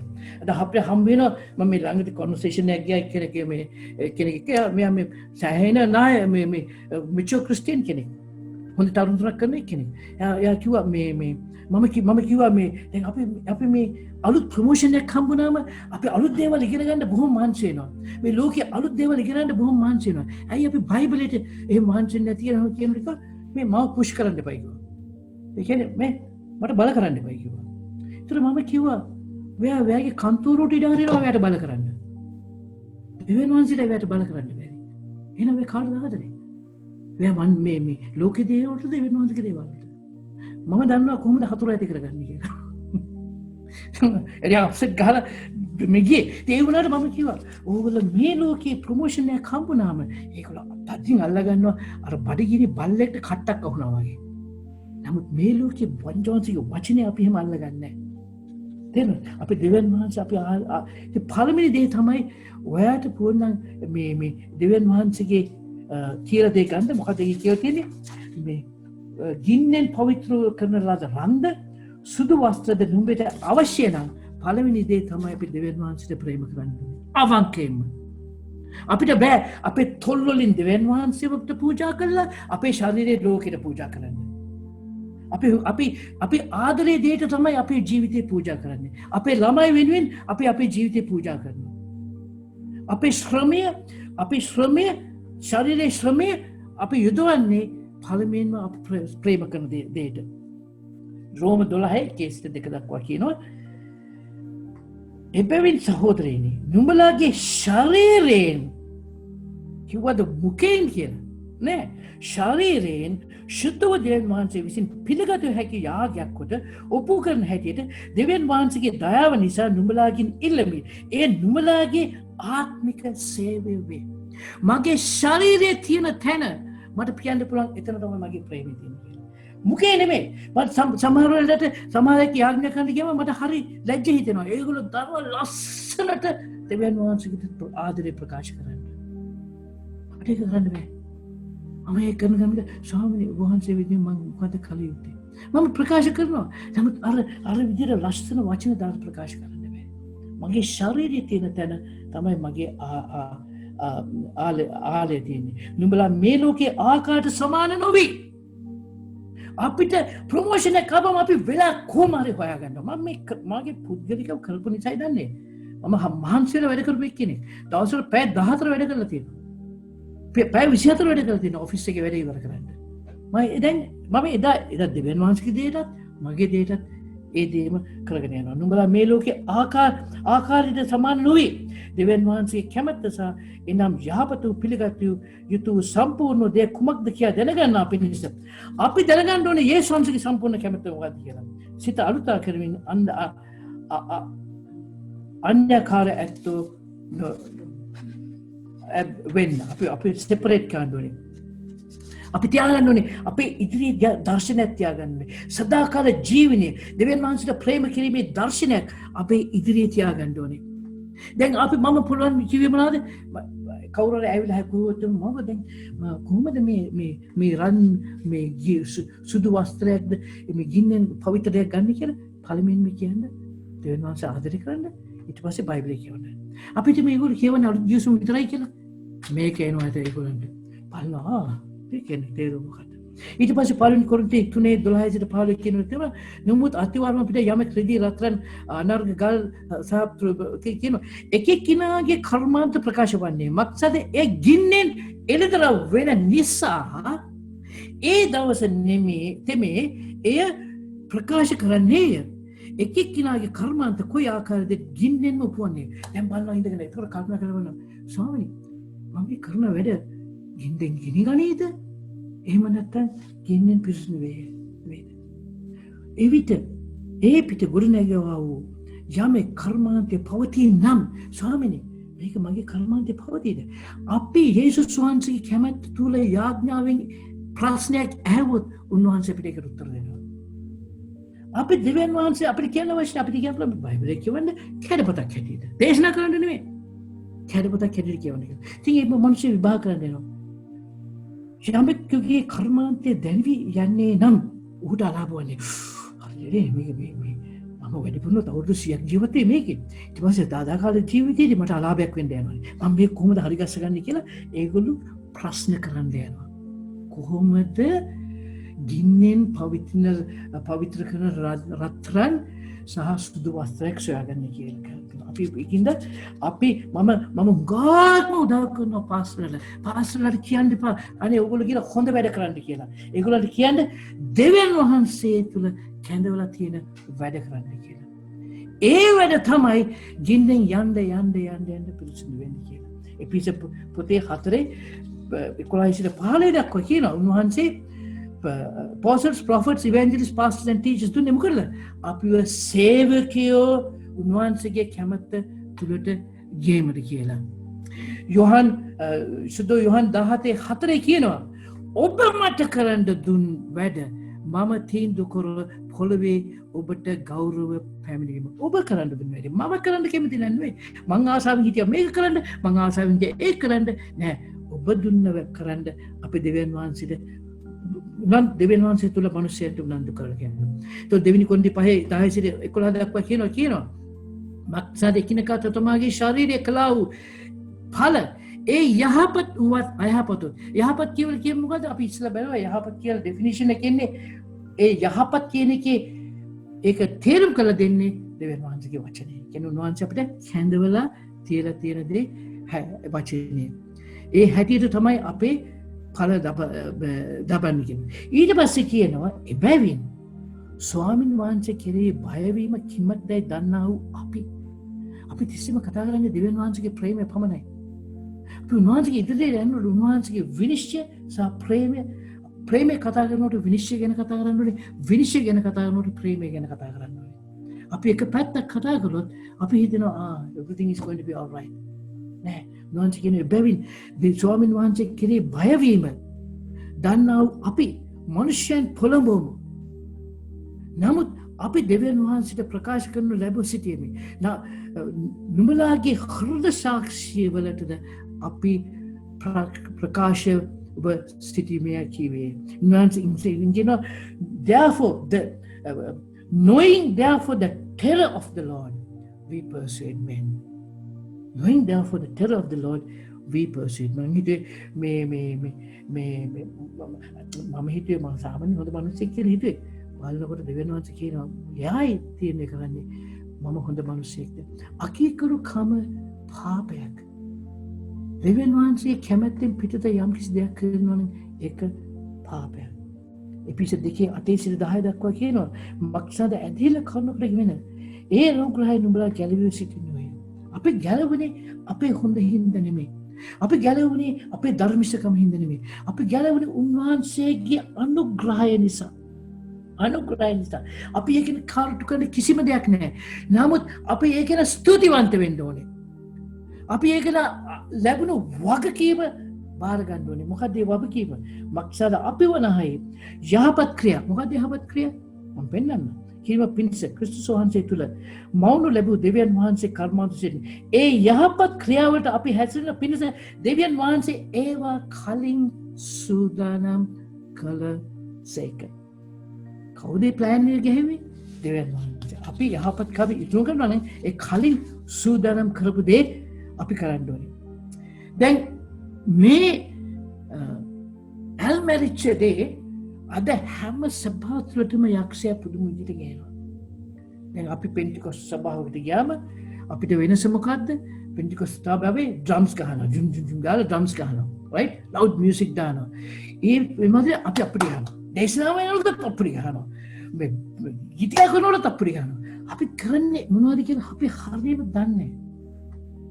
අපි ඒකින් අපිට පේනවා ඊට පස්සේ මේ පිටස්තර චාරිත්‍ර තුලින් අපිට දෙවියන් වහන්සේ තියෙන කැඳවීම ලුකෝම් වචනේ ටිකක් එක වෙලාවට යට යනවා. ඒ කියන all shapes and sizes. අපි කියනවා මේක ඊට පස්සේ අර මේ විශේෂම පෙන්තිකොස් සභාවල මම පෙන්තිකොස් කෙනෙක් ඉන්නවා මම පෙන්තිකොස් සභාව ගැන කතා කරනවා. පෙන්තිකොස් සභාවල අපිට පෙන්නනවා වෑ පොසත් නම් වෑ ආත්මිකව සාර්ථකයි කියලා අපිට පෙන්නනවා. අපි සාර්ථකයි. අපි පෙන්තිකොස් සභාවලට ගියාම හුඟක් වචනේ මිනිස්සු දුර්වලයි. අනිත් සභාවලට වැඩිය පෙන්තිකොස් සභාවල වචනේ දුර්වලයි. මම මේ අධ්‍යයනකින් කියන්නේ මම සභා 17ක වැඩ කරලා තියෙනවා. පාසල ගෙවල් වල ඉඳලා තියෙනවා පාසල ආශ්‍රය කරලා තියෙනවා. මම කියන්නේ ඒකයි. අපි ඒක ඉතාම භයානක ට්‍රැප් එකක්. විශේෂයෙන්ම පිළිගොත් ඒ වගේ අද දෙවියන් වහන්සේට මම තාමත් සන්තෝෂයි. උන්වහන්සේගේ තුල උෂ්ණත්වයෙන් උන්වහන්සේ තුල තියෙන බැටළුව හැම සභාවලම ඉන්නවා. දැන් මට ආරංචි ඇංග්ලිකන් සභාව දෙවියන් වහන්සේ තුල විශාල පිපිදීමකින් යන ඇංග්ලිකන් සභාව ගැන විශාල පිපිදීමකින් යන මෙතඩිස්ට් සභාව ගැන අහලා තියෙනවා. මම ඒක ගැන සන්තෝෂ වෙනවා. මොකද අපි සිතින් දැන් දිලිඳ වෙන වෙලාවට උන්වහන්සේගේ පොහොසත්කම අපිට එනවා. ඒකින්ද අපි මේ ප්‍රවේශම් වෙන්න ඕනේ. මොකද මෙතන කිව්වා වගේ සාතන්ට තාමත් සන්තෝෂ සභාව තමයි ඇල්මැරිච්ච සභාව. ඇල්මැරිච්ච සභාව. අපි දන්නේ නැහැ අපි දෙවියන් වහන්සේට තියෙන ප්‍රේමය තාම හරියට ටෙස්ට් කරලා නැහැ. Where sure. මම පීඩාව තියෙන රටක ඉන්නවා නම් මට දෙවියන් වහන්සේ තුන ප්‍රේමය හරියද නැද්ද කියලා බලන්න පුළුවන්. නමුත් පීඩාව නැති ස්ථානයක මැද පෙරදිග වඩේර රටවල ලංකාවේ මොන පීඩාවද? මම කියන්නම් පීඩා තියෙන තැන්වල. ඒ තැන්වල ඉන්න අපි දන්නවා ඒගොල්ලෝ උණුසුම ඉන්නේ. අපි උණුසුම මගේ ටෙම්පරේචර් එක මම දන්නේ නැහැ. පීඩා ගන්නගෙන හිටියේ නෑ යාගේ ටෙම්පරේචර් එක. බයිබලයේ කියනවා මතෙව් 26:35 ඒ සංස කුරුසිට එන්නේ ඉස්සලා ඒ පේතෘස්ක මම මරාගෙන මගේ ජීවිතේ නැතුණත් මම වහන්සේ වතරලා යන්නේ නැහැ කියලා. ටෙස්ට් එක ආපුම පේතෘස් අතරලා යන්නේ කියලා. අපි ඊළඟ පදයට යනවා. එන්දර පුතේ 3:19.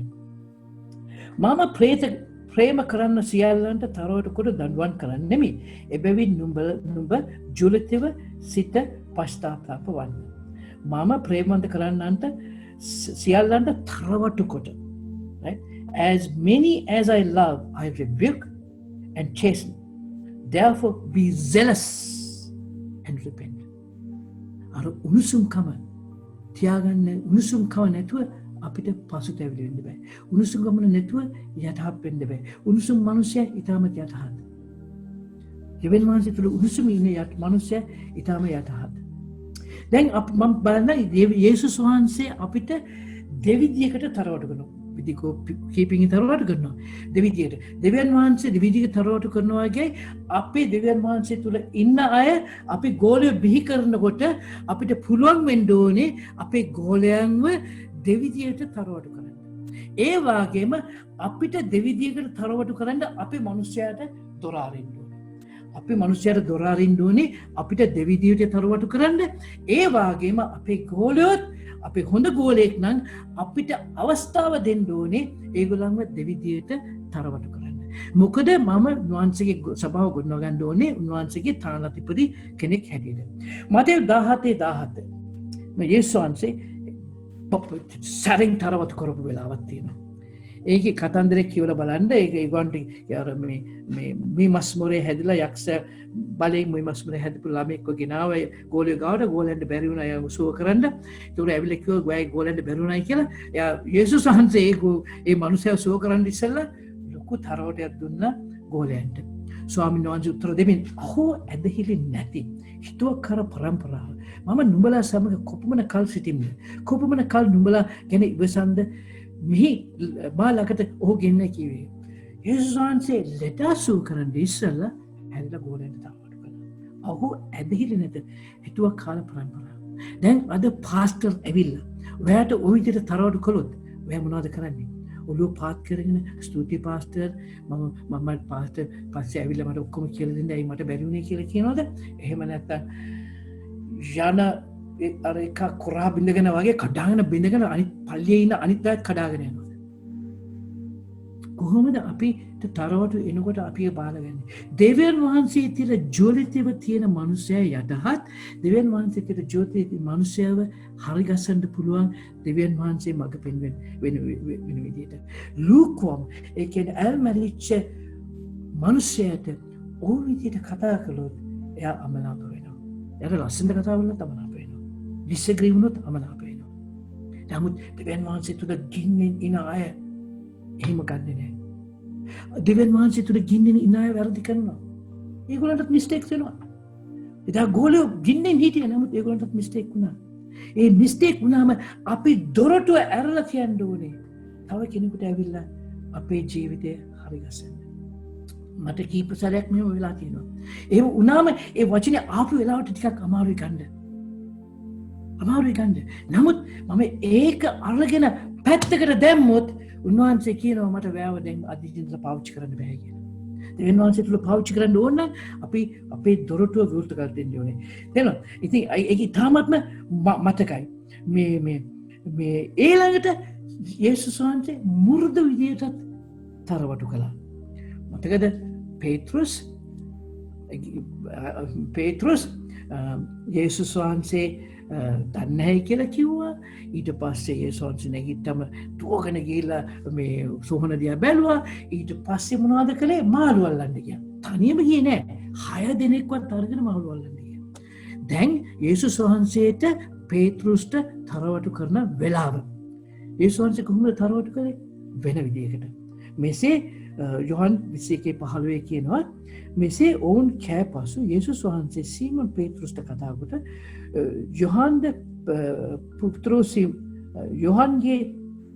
පුත්‍රෝ සීමොන් මොවුන්ට වඩා නුඹ මට ප්‍රේම කරන්නයිද ඇසූසේක. ස්වාමී ඔබට ආදරය ඇති බව දන්නේ ඇයි උන්වහන්සේ කිව්වේ? උන්වහන්සේ මාගේ ප්‍රතිපලයන් පෝෂණය කරන්නයි කිව්වේ. පේත්‍රුස් බයේ හිටියා. මට මතකයි එදා අපිට තරවටු කරව හැටි. මම යනවා පේත්‍රුස් යේසුස්ව වරද කරන යේසුස් වහන්සේ විතර දුව. වැව හරිගස්සන මිනිස්සයා විතර දුවන්න ඒ මිනිස්සෙකින් පැනලා යන්න එපා. ගියාම ලෑස්ති වෙන්න ඒ මිනිස්සයා වැට තරවටු කරන විදිය පාර ගන්න. පේතෘස් පුදුම හිතුණා. ඒසත් විනාද පේතෘස් කිව්වේ. යාර සීමෝන් කියලා කතාවේ. කිව්වේ ඒ යේසුස් කිව්වා යාට සීමෝන් ඔයා හිතනවා ඔයා මාව දන්නේ නැහැ කියලා කිව්වේ බය හින්දායි කියලා. නෑ ඔයා මාව දන්නේ නැහැ කියලා කිව්වේ ඔයාට ප්‍රේමයෙන් හේනවලා තියෙනවා. ඔයා ප්‍රේමීය ජීවිතය හරි ගස්සගන්න කියලා ලස්සන විදියට සියුම් විදියට තරවටුවක් ගෙනාවා. ඉතින් මේ අපි කියනවා අපේ zealous තියාගන්න ඕනේ. අපි අල්මල්ලා හිටියත් අපි අර zeal එක තියෙනවා නම් උන්වහන්සේට පුළුවන් අපිට හරි ගස්සන්න එවිට අපි දෙවියන් වහන්සේ කරන විදිහට තරවට කරපුවම අපිට ඒ හරි ගස්ස කියනවා. සමහර විට මමත් එහෙම හැසිරලා ඇති. සමහර මමත් හැසිරලා ඇති තා කවට පේනවා මගේ වැරද්දක්. විශේෂයෙන්ම ඕන් වැඩි දේශනාව දිගයි කියන එක මම ජීවිතේ අහලා තියෙන සමාවෙන්න මේ අහලා තියෙනවා. සමහර විට මට මගේ ජීවිතේ හරි ගස්සන්න කාට හරි ඇති වචනයක්. නමුත් ඒ වචනේ දෙන්නේ නැහැ මම ඒ ගැන අමනාපය කියලා. මම අද දොරටු අරිනවා අවංකයෙන්ම. යම් කිසි කෙනෙක් දැක්කොත් මගේ ජීවිතයේ දුර්වලකමක් තියෙනවා. මට පෙන්වන්න. මට ඒ වෙලාවට ගන්න අමාරුයි. නමුත් මම පොරොන්දු වෙනවා. මම ඒක අරගෙන කාමරයට ගිහලා තනියම දෙවියන් වහන්සේ ඉදිරියේ අඬලා ඒක දෙවියන් වහන්සේගෙන මම තදින් ඒක අල්ලගන්න මම පොරොන්දු වෙනවා. ඒ වගේ අපිත් අපේ දොරටුව විවෘත කියලා තියෙනවා. මොකද මේක විශේෂයෙන්ම අද කාලෙත් එක්ක බලනකොට it goes against the spirit of this age, the thinking of this. That මේ දවස්වල හරි අමාරු මිනිස්සුන්ගේ ඒවා කියන්න. නමුත් එහෙම කියන්න බැරි මිනිස්සයා අඥානයක. ඊළඟ පදයට යමු. එළිදරව් පුතේ 3:20. මෙන්න මම දොර ළඟ සිට තට්ටු කරමි. යමෙක් මාගේ හඬ අසා දොර ඇරියොත් ඔහු වෙතට ඇතුළුව ඔහු සමග කෑම කන්නෙමි. ඔහුද මා සමග කන්නේය. දැන් දොරටු ගැන කතා කරනවා ලියොඩීසියා සභාවටත් ෆිලඩෙල්ෆියා සභාවටත්. උන්වහන්සේ කියන්නේ ෆිලඩෙල්ෆියා සභාවට ඇවිල්ලා තට්ටු කරනවා කියලා. නමුත් ෆිලඩෙල්ෆියා සභාවට උන්වහන්සේ ඇවිල්ලා දොරටු වරිනවා. තට්ටු කරන්න ඕනේ නැහැ.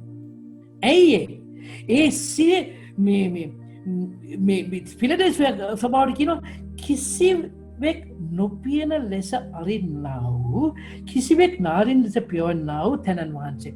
උන්වහන්සේ ඔටෝමැටිකලි තට්ටු කරන්නේ නැතුව ෆිලිපියන් ඒ දේශය එකට කරනවා. දැන් මම මේක ගැන කල්පනා කරනකොට මට හිතුනේ ෆිලඩෙල්ෆියා සභාව හරියට පීඩාව තුලින් යන සභාවක් වගේ. දැන් අපි චයිනාවලට ඉරාන් වලට විශාල පීඩා තුලින් යන රටකට ගියොත් ඒ සභාවේ ඉන්නේ ඔක්කොම උණුසුම් අය. මොකද ඒගොල්ලෝ ඉරිදට පල්ලි එනකොට එහෙම නැත්නම් ඒගොල්ලෝ යාඥා මීටින්ගකට එනකොට සමහර විට ඒ එන මගන් අල්ලලා ඒගොල්ලන් ගිහලා ගහලා ඒගොල්ලන් මරලා හිරේ දාන්න පුළුවන්. ඒගොල්ලෝ දන්නවා සභාවට එන වෙලාවට ඒගොල්ලන්ගේ ජීවිතේ පූජාවක් ලෙස ගෙනල්ලා තමයි ගේන්නේ කියලා. ඒක නිසා යේසුස් වහන්සේ ඒ සභාවට එනකොට උන්වහන්සේගේ පාද හඬ ඇසිලා ඒගොල්ලෝ දන්නවා අනේ යේසුස් වහන්සේ එනවා කියලා. දොරටු වහලා නැහැ. ඉතින් ඒකින්ද ඒගොල්ලන්ට දෙවියන් වහන්සේ කියන්නේ මම ඇවිල්ලා තට්ටු කරනවා කියලා. නමුත් ඒ සභාවට එනවා. නමුත් අපි ඔක්කොම ළම ඉන්නේ. මම බය නැතුව කියනවා. අපේ සභාවට ඔක්කොම ළම ඉන්නේ. අපි සෑහෙන දුරට අල්මැරලා තියෙනවා. ඒ කියන්නේ සභාව ඇතුලේ ඉන්න උණුසුම් අය සභාව ඇතුලේ තියෙනවා සිසිල් අය. ඒකින්ද අපි සභාව මම බය නැතුව කියනවා. පාස්ටර් මයික් තරහවත් කවන්නේ. මම බය නැතුව කියනවා. අපි ඉන්නේ අල්මැරිච්ච සභාවක. මොකද ඒක ඇතුලේ ඉන්නවා ජොලිත අය සහ උණුසුම් අය සහ සීතල අය. දැන් එතනට ඇවිල්ලා උන්වහන්සේ ඇවිල්ලා දොරටුව තට්ටු කරනවා. ඒ තට්ටු කරපුවාම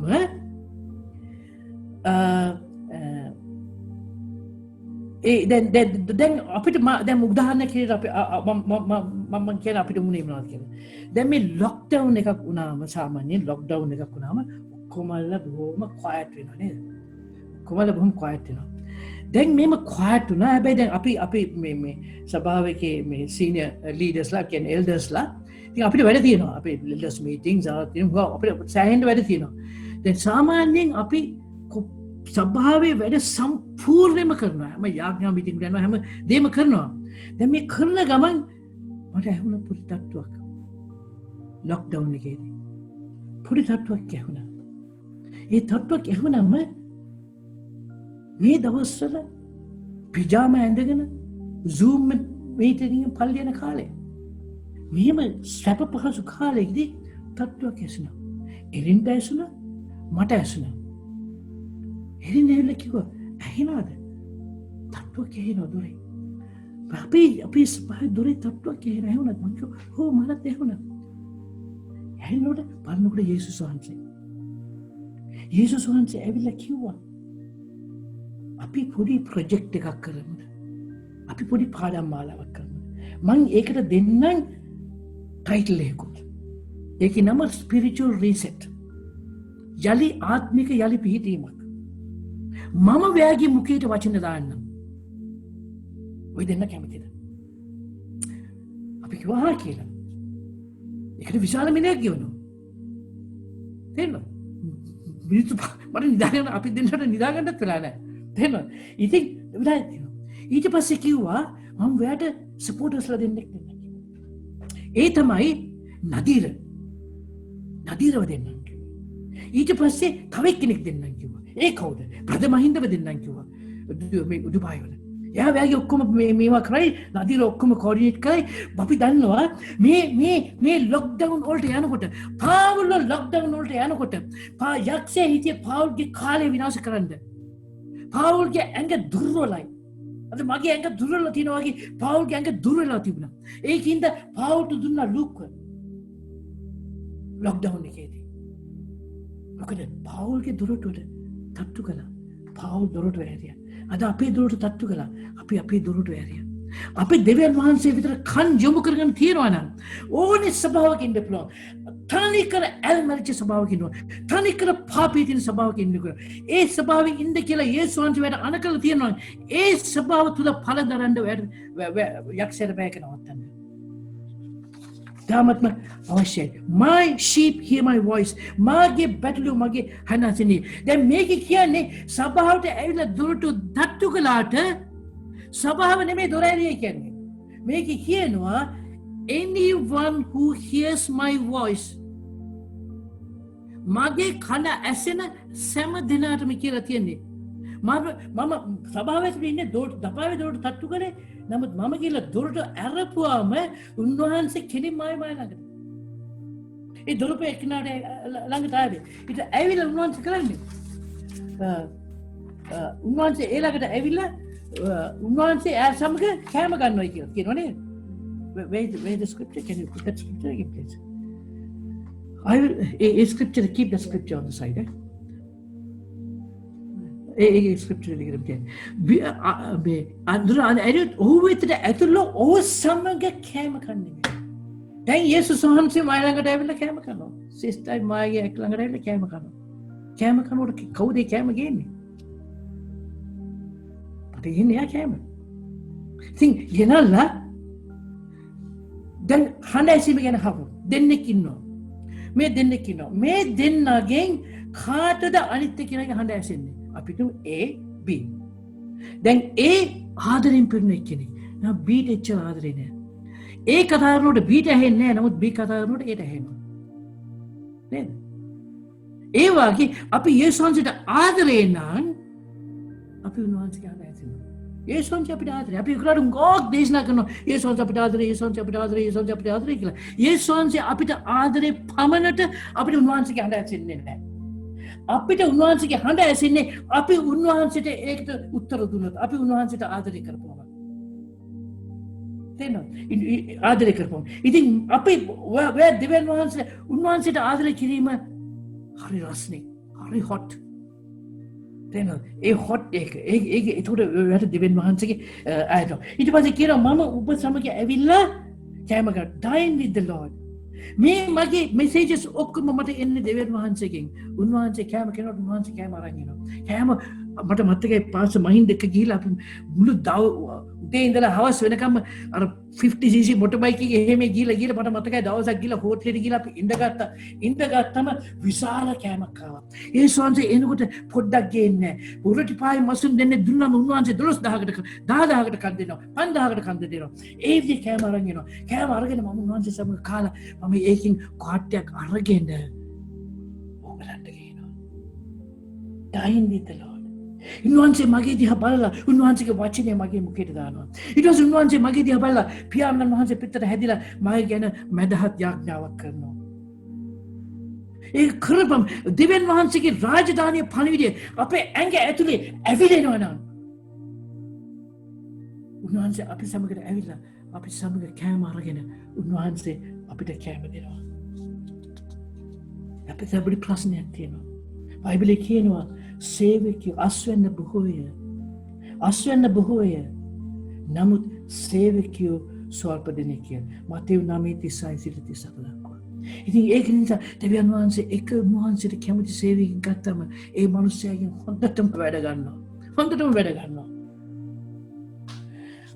මේ කවදා හරි ස්වර්ග රාජ්‍යයට ගියාම ඔයාට පෙනේ ඔයා ඇතුන් ඇඳන් යනවා තව කෙනෙක් කියවිලකේ මේ ඔයා දාගෙන ඉන්නේ මගේ උටුන්නනේ කියලා. එහෙම නැත්නම් ඔයාගේ ගාල් තියෙන මේ මට දෙන්න රිවෝඩ් එකනේ ඔයා තියන් ඉන්නේ කියලා. ඒතර ගෝඩ් එවිලකේ අත තියන්න එපා. ඔයාගේ වැඩේ කළේ නැහැ. ඒ මිනිස්සයා යාගේ වැඩේ පමණක් නොව අනිත් අයගේ වැඩ කරපු හින්දා ඔයාගේ ක්‍රවුන් එක අරගෙන එයාට දුන්නා.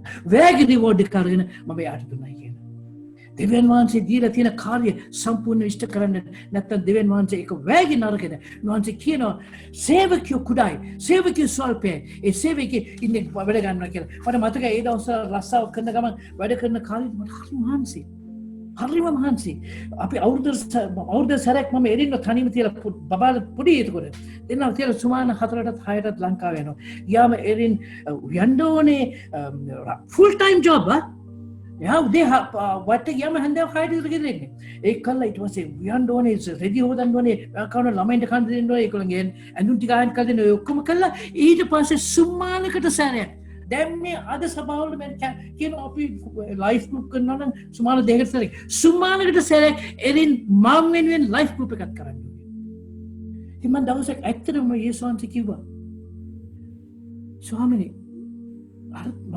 මම කැමති නම් කියනවා කෙනෙක් ස්වාමීනි එයාට ඉච්ඡිත වැඩ නැහැනේ එයාට බාර දෙන්න කියලා. ඒතර කිව්වා යේසුස් වහන්සේ කිව්වා මට ඉම්ප්‍රෙෂන් එක ආවේ වැඩ නැති කෙනෙකුට මම වැඩේ දුන්නොත් ඒ වැඩේ වෙන්නේ නැහැ. වැඩ වැඩිපුර තියෙන මිනිස්සෙකුට මම ඒ වැඩේ දුන්නොත් ඒ මිනිස්සයා කොහොම හරි කරනවා කියලා. මම සමහර දවස්වල කමායි ගිත් ගොක් රැවෙන්න ගියා කිටිය. මම කනු ස්වාමීනි මම වහන්සේ වෙන්නේ යමක් කරනවා මම හරියට කරන්න ඕනේ. අවුරුදු 90ක් වුණත් මම මැරෙන්න තියලා හරි මගේ ජීවිතේට වැඩි වහන්සේගේ පණිවිඩය මට වටිනවා. මගේ සෞඛ්‍යයට වැඩි වහන්සේගේ වචනේ මට වටිනවා. මොකද උන්වහන්සේ මා වෙනුවෙන් මැරුණා. උන්වහන්සේ වෙනුවෙන් මගේ ජීවිතේ පූජා කළා. ඒත් මදි. උන්වහන්සේගේ පණිවිඩය ආරක්ෂා කරගන්න කරන්න කියලා. ඉතින් මට උන්වහන්සේ කැම දීලා අන්තිමට දැන් මට පාලනය කරගන්න බැරි වුණා. දැන් මම ඕගොල්ලන්ට මේ මෙසේජ් එක හදලා හරියට කට් කළා ඒක. ඉතින් මම ඕගොල්ලන්ට දුන්නේ මුළු කැම එක දෙන්නේ මට ඕගොල්ලන්ට මුළු කැම එක දෙන්න වෙලා නැහැ. පැය 3ක් විතර දුන්නා නම් දෙන්න තිබුණා. නමුත් මේ කාලේ හැටියට දෙන්න බෑ. ඉතින් මම ඕගොල්ලන්ට කියන්නේ මොනවද? ඕගොල්ලන්ට දෙන්නේ දෙවියන් වහන්සේ මට දුන්න කෑමෙන් කොටසක් පමණයි. මම හැබැයි හැම එකම කෑවා. කන මිනිස්සු උණුනේ කන්නේ. මම ඇත්තටම මේකේ සමහර දේවල් දැකලා මම වෙවුලන්න පටන් ගත්තා. ස්වාමීනි මම මේ ස්ථානයේ නැහැ නේද කියලා. දැන් අපි දෙවියන් වහන්සේට ජොලිතව සීතලකමක් නැතුව ජීවත් වෙනවා. උන්වහන්සේ ඇවිල්ලා උන්වහන්සේ දොඩ තට්ටු කළා. උන්වහන්සේ දොර අරපුවම උන්වහන්සේ පිළිඳ කරමින් ඉඳගෙන කෑම කළා කියනවා. හරි දුකයි සමහරු ඒ සංසේ මුඛය ඇරලා ඒගොල්ලන්ට වමනේ දානවා. නමුත් මට දෙවියන් වහන්සේට මගේ ජීවිතේට වමනේ දාන්න ඉඩ දෙන්න බෑ. දෙන්නේ නෑ. එලිසබෙත් 3:21 කියනවා මම ජය කියන මාගේ පියාණන් වහන්සේ සමග උන්වහන්සේගේ සිංහාසනයේ හිඳගත් සේම ජය ගන්නාට මාගේ සිංහාසනයේ මා සමග හිඳ ගන්න දෙන්නෙමි. සිංහලසේ කයි ලෝකෙන් පිටුම් ස්පේන් අද මාතකේ අස්නෙන් දෙමවනේ. මම ජයගෙන මාගේ පියාණන් වහන්සේ සමග උන්වහන්සේගේ සිංහාසනයේ හිඳගත් සේම ජය ගන්නාටත් මාගේ සිංහාසනය මා සමග හිඳ ගන්න දෙන්නෙමි. දැන් මොකද මේ කියන්නේ? දෙවියන් වහන්සේ උන්වහන්සේගේ රාජධානියේ තේජසේ උසස්ම ස්ථානයේ ඉන්දියන් යේසුස් වහන්සේ. යේසුස් වහන්සේ කියනවා මේ විදියට ඇල්මැරිච්ච ස්වභාවයක් තුලින් තමාගේ ජොලිතකම තදින්ම අල්ලගෙන ඉදිරියට යන මිනිසයාට මම වැට දෙනවා රිවෝඩ් එකකින් උසස්ම ස්ථානය. බයිබලයේ කියනවා සමහර අයට ගම් පහක් දෙනවා කියලා. මීනස් කතාව කියන ලූක් 19 කියන සමහරට ගම් පහක් දෙනවා. සමහරට එක ගමක් පාලනය කරන්න දෙයි. එක නගරයක් පාලනය කරන්න දෙයි. සමහර අයට එක පාරක් පාලනය කරන්න දෙයි. නමුත් යේසුස් වහන්සේ රජුරුවන්ගේ රජුරුව හැටියට උන්වහන්සේ රජ කරන කාලේදී නුඹ මේ ලෝකේ මේ විදියට මට ජොලිතව ක්‍රියා කළ නිසා මේ කියන්නේ මොන ස්වභාවයටද? ඇල්මැරිච්ච ස්වභාවයට කියන්නේ. කවුද කිව්වේ වැට ඇල්මැරිච්ච ස්වභාවයෙන් පිට වෙලා යන්නේ කියලා? වැඩ තියෙන්නේ ඒ ස්වභාවයේ ඉඳගෙන දෙවියන් වහන්සේ වැඩ දිරදින කැඳවීම බලවත් ඉෂ්ට කරන්න. ඊට පස්සේ වැඩ පුළුවන් වැගේ ජීවිතයෙන් ඒ ස්වභාව ඉන්ෆ්ලුවන්ස් කරන්න. ඒ ස්වභාවය අනිත් අයව ඒ වැගේ චරිතය හැටියට ගෙන්න ගන්න පුළුවන්. වැය තනියම කරන්න එපා. දැන් මම මේ ඔක්කොම කරන්නේ මොනවද? මගේ යම් කිසි ජොලිතකමක් තියෙනවා නම් ඒ ජොලිතකම වැයවත් ඇදලා ගන්න. තව එක්කෙනෙක් ඇදලා ගන්න. දෙවියන් වහන්සේගේ රාජධානිය පිටිස්සලා. right? දෙවියන් වහන්සේගේ මැතිව් මේ අපි ස්ථානයකට ඉන්න දෙවියන් වහන්සේගේ කැමැත්ත. අද අපි මම පටන් ගැනීමේදී කිව්වා අපිට මේ ලෝකයේ දේවල් වලට යන්න එපයි කියලා. මම කිව්ව පටන් ගැනීමේදී හේවාකම් කරන්නව කිසිමෙක් ඔහු සේවකයෙකු මෙන් ලියාගත් අය සතුටු කරන පිණිස මේ ජීවිතේ කාරණා වලට පැටලවන්නේ නැත. මම තීරණය කරගත්තා මේ ලෝකේ දේවල් වලට මම පැටලෙන්නේ නැහැ. තවද යමෙක් ක්‍රියා දවන්න පොරට යන්නේද ඔහු නියම ලෙස නොයන්නේ නම් ඔහුට පැළඳ ගන්න ලැබෙන්නේ නැත.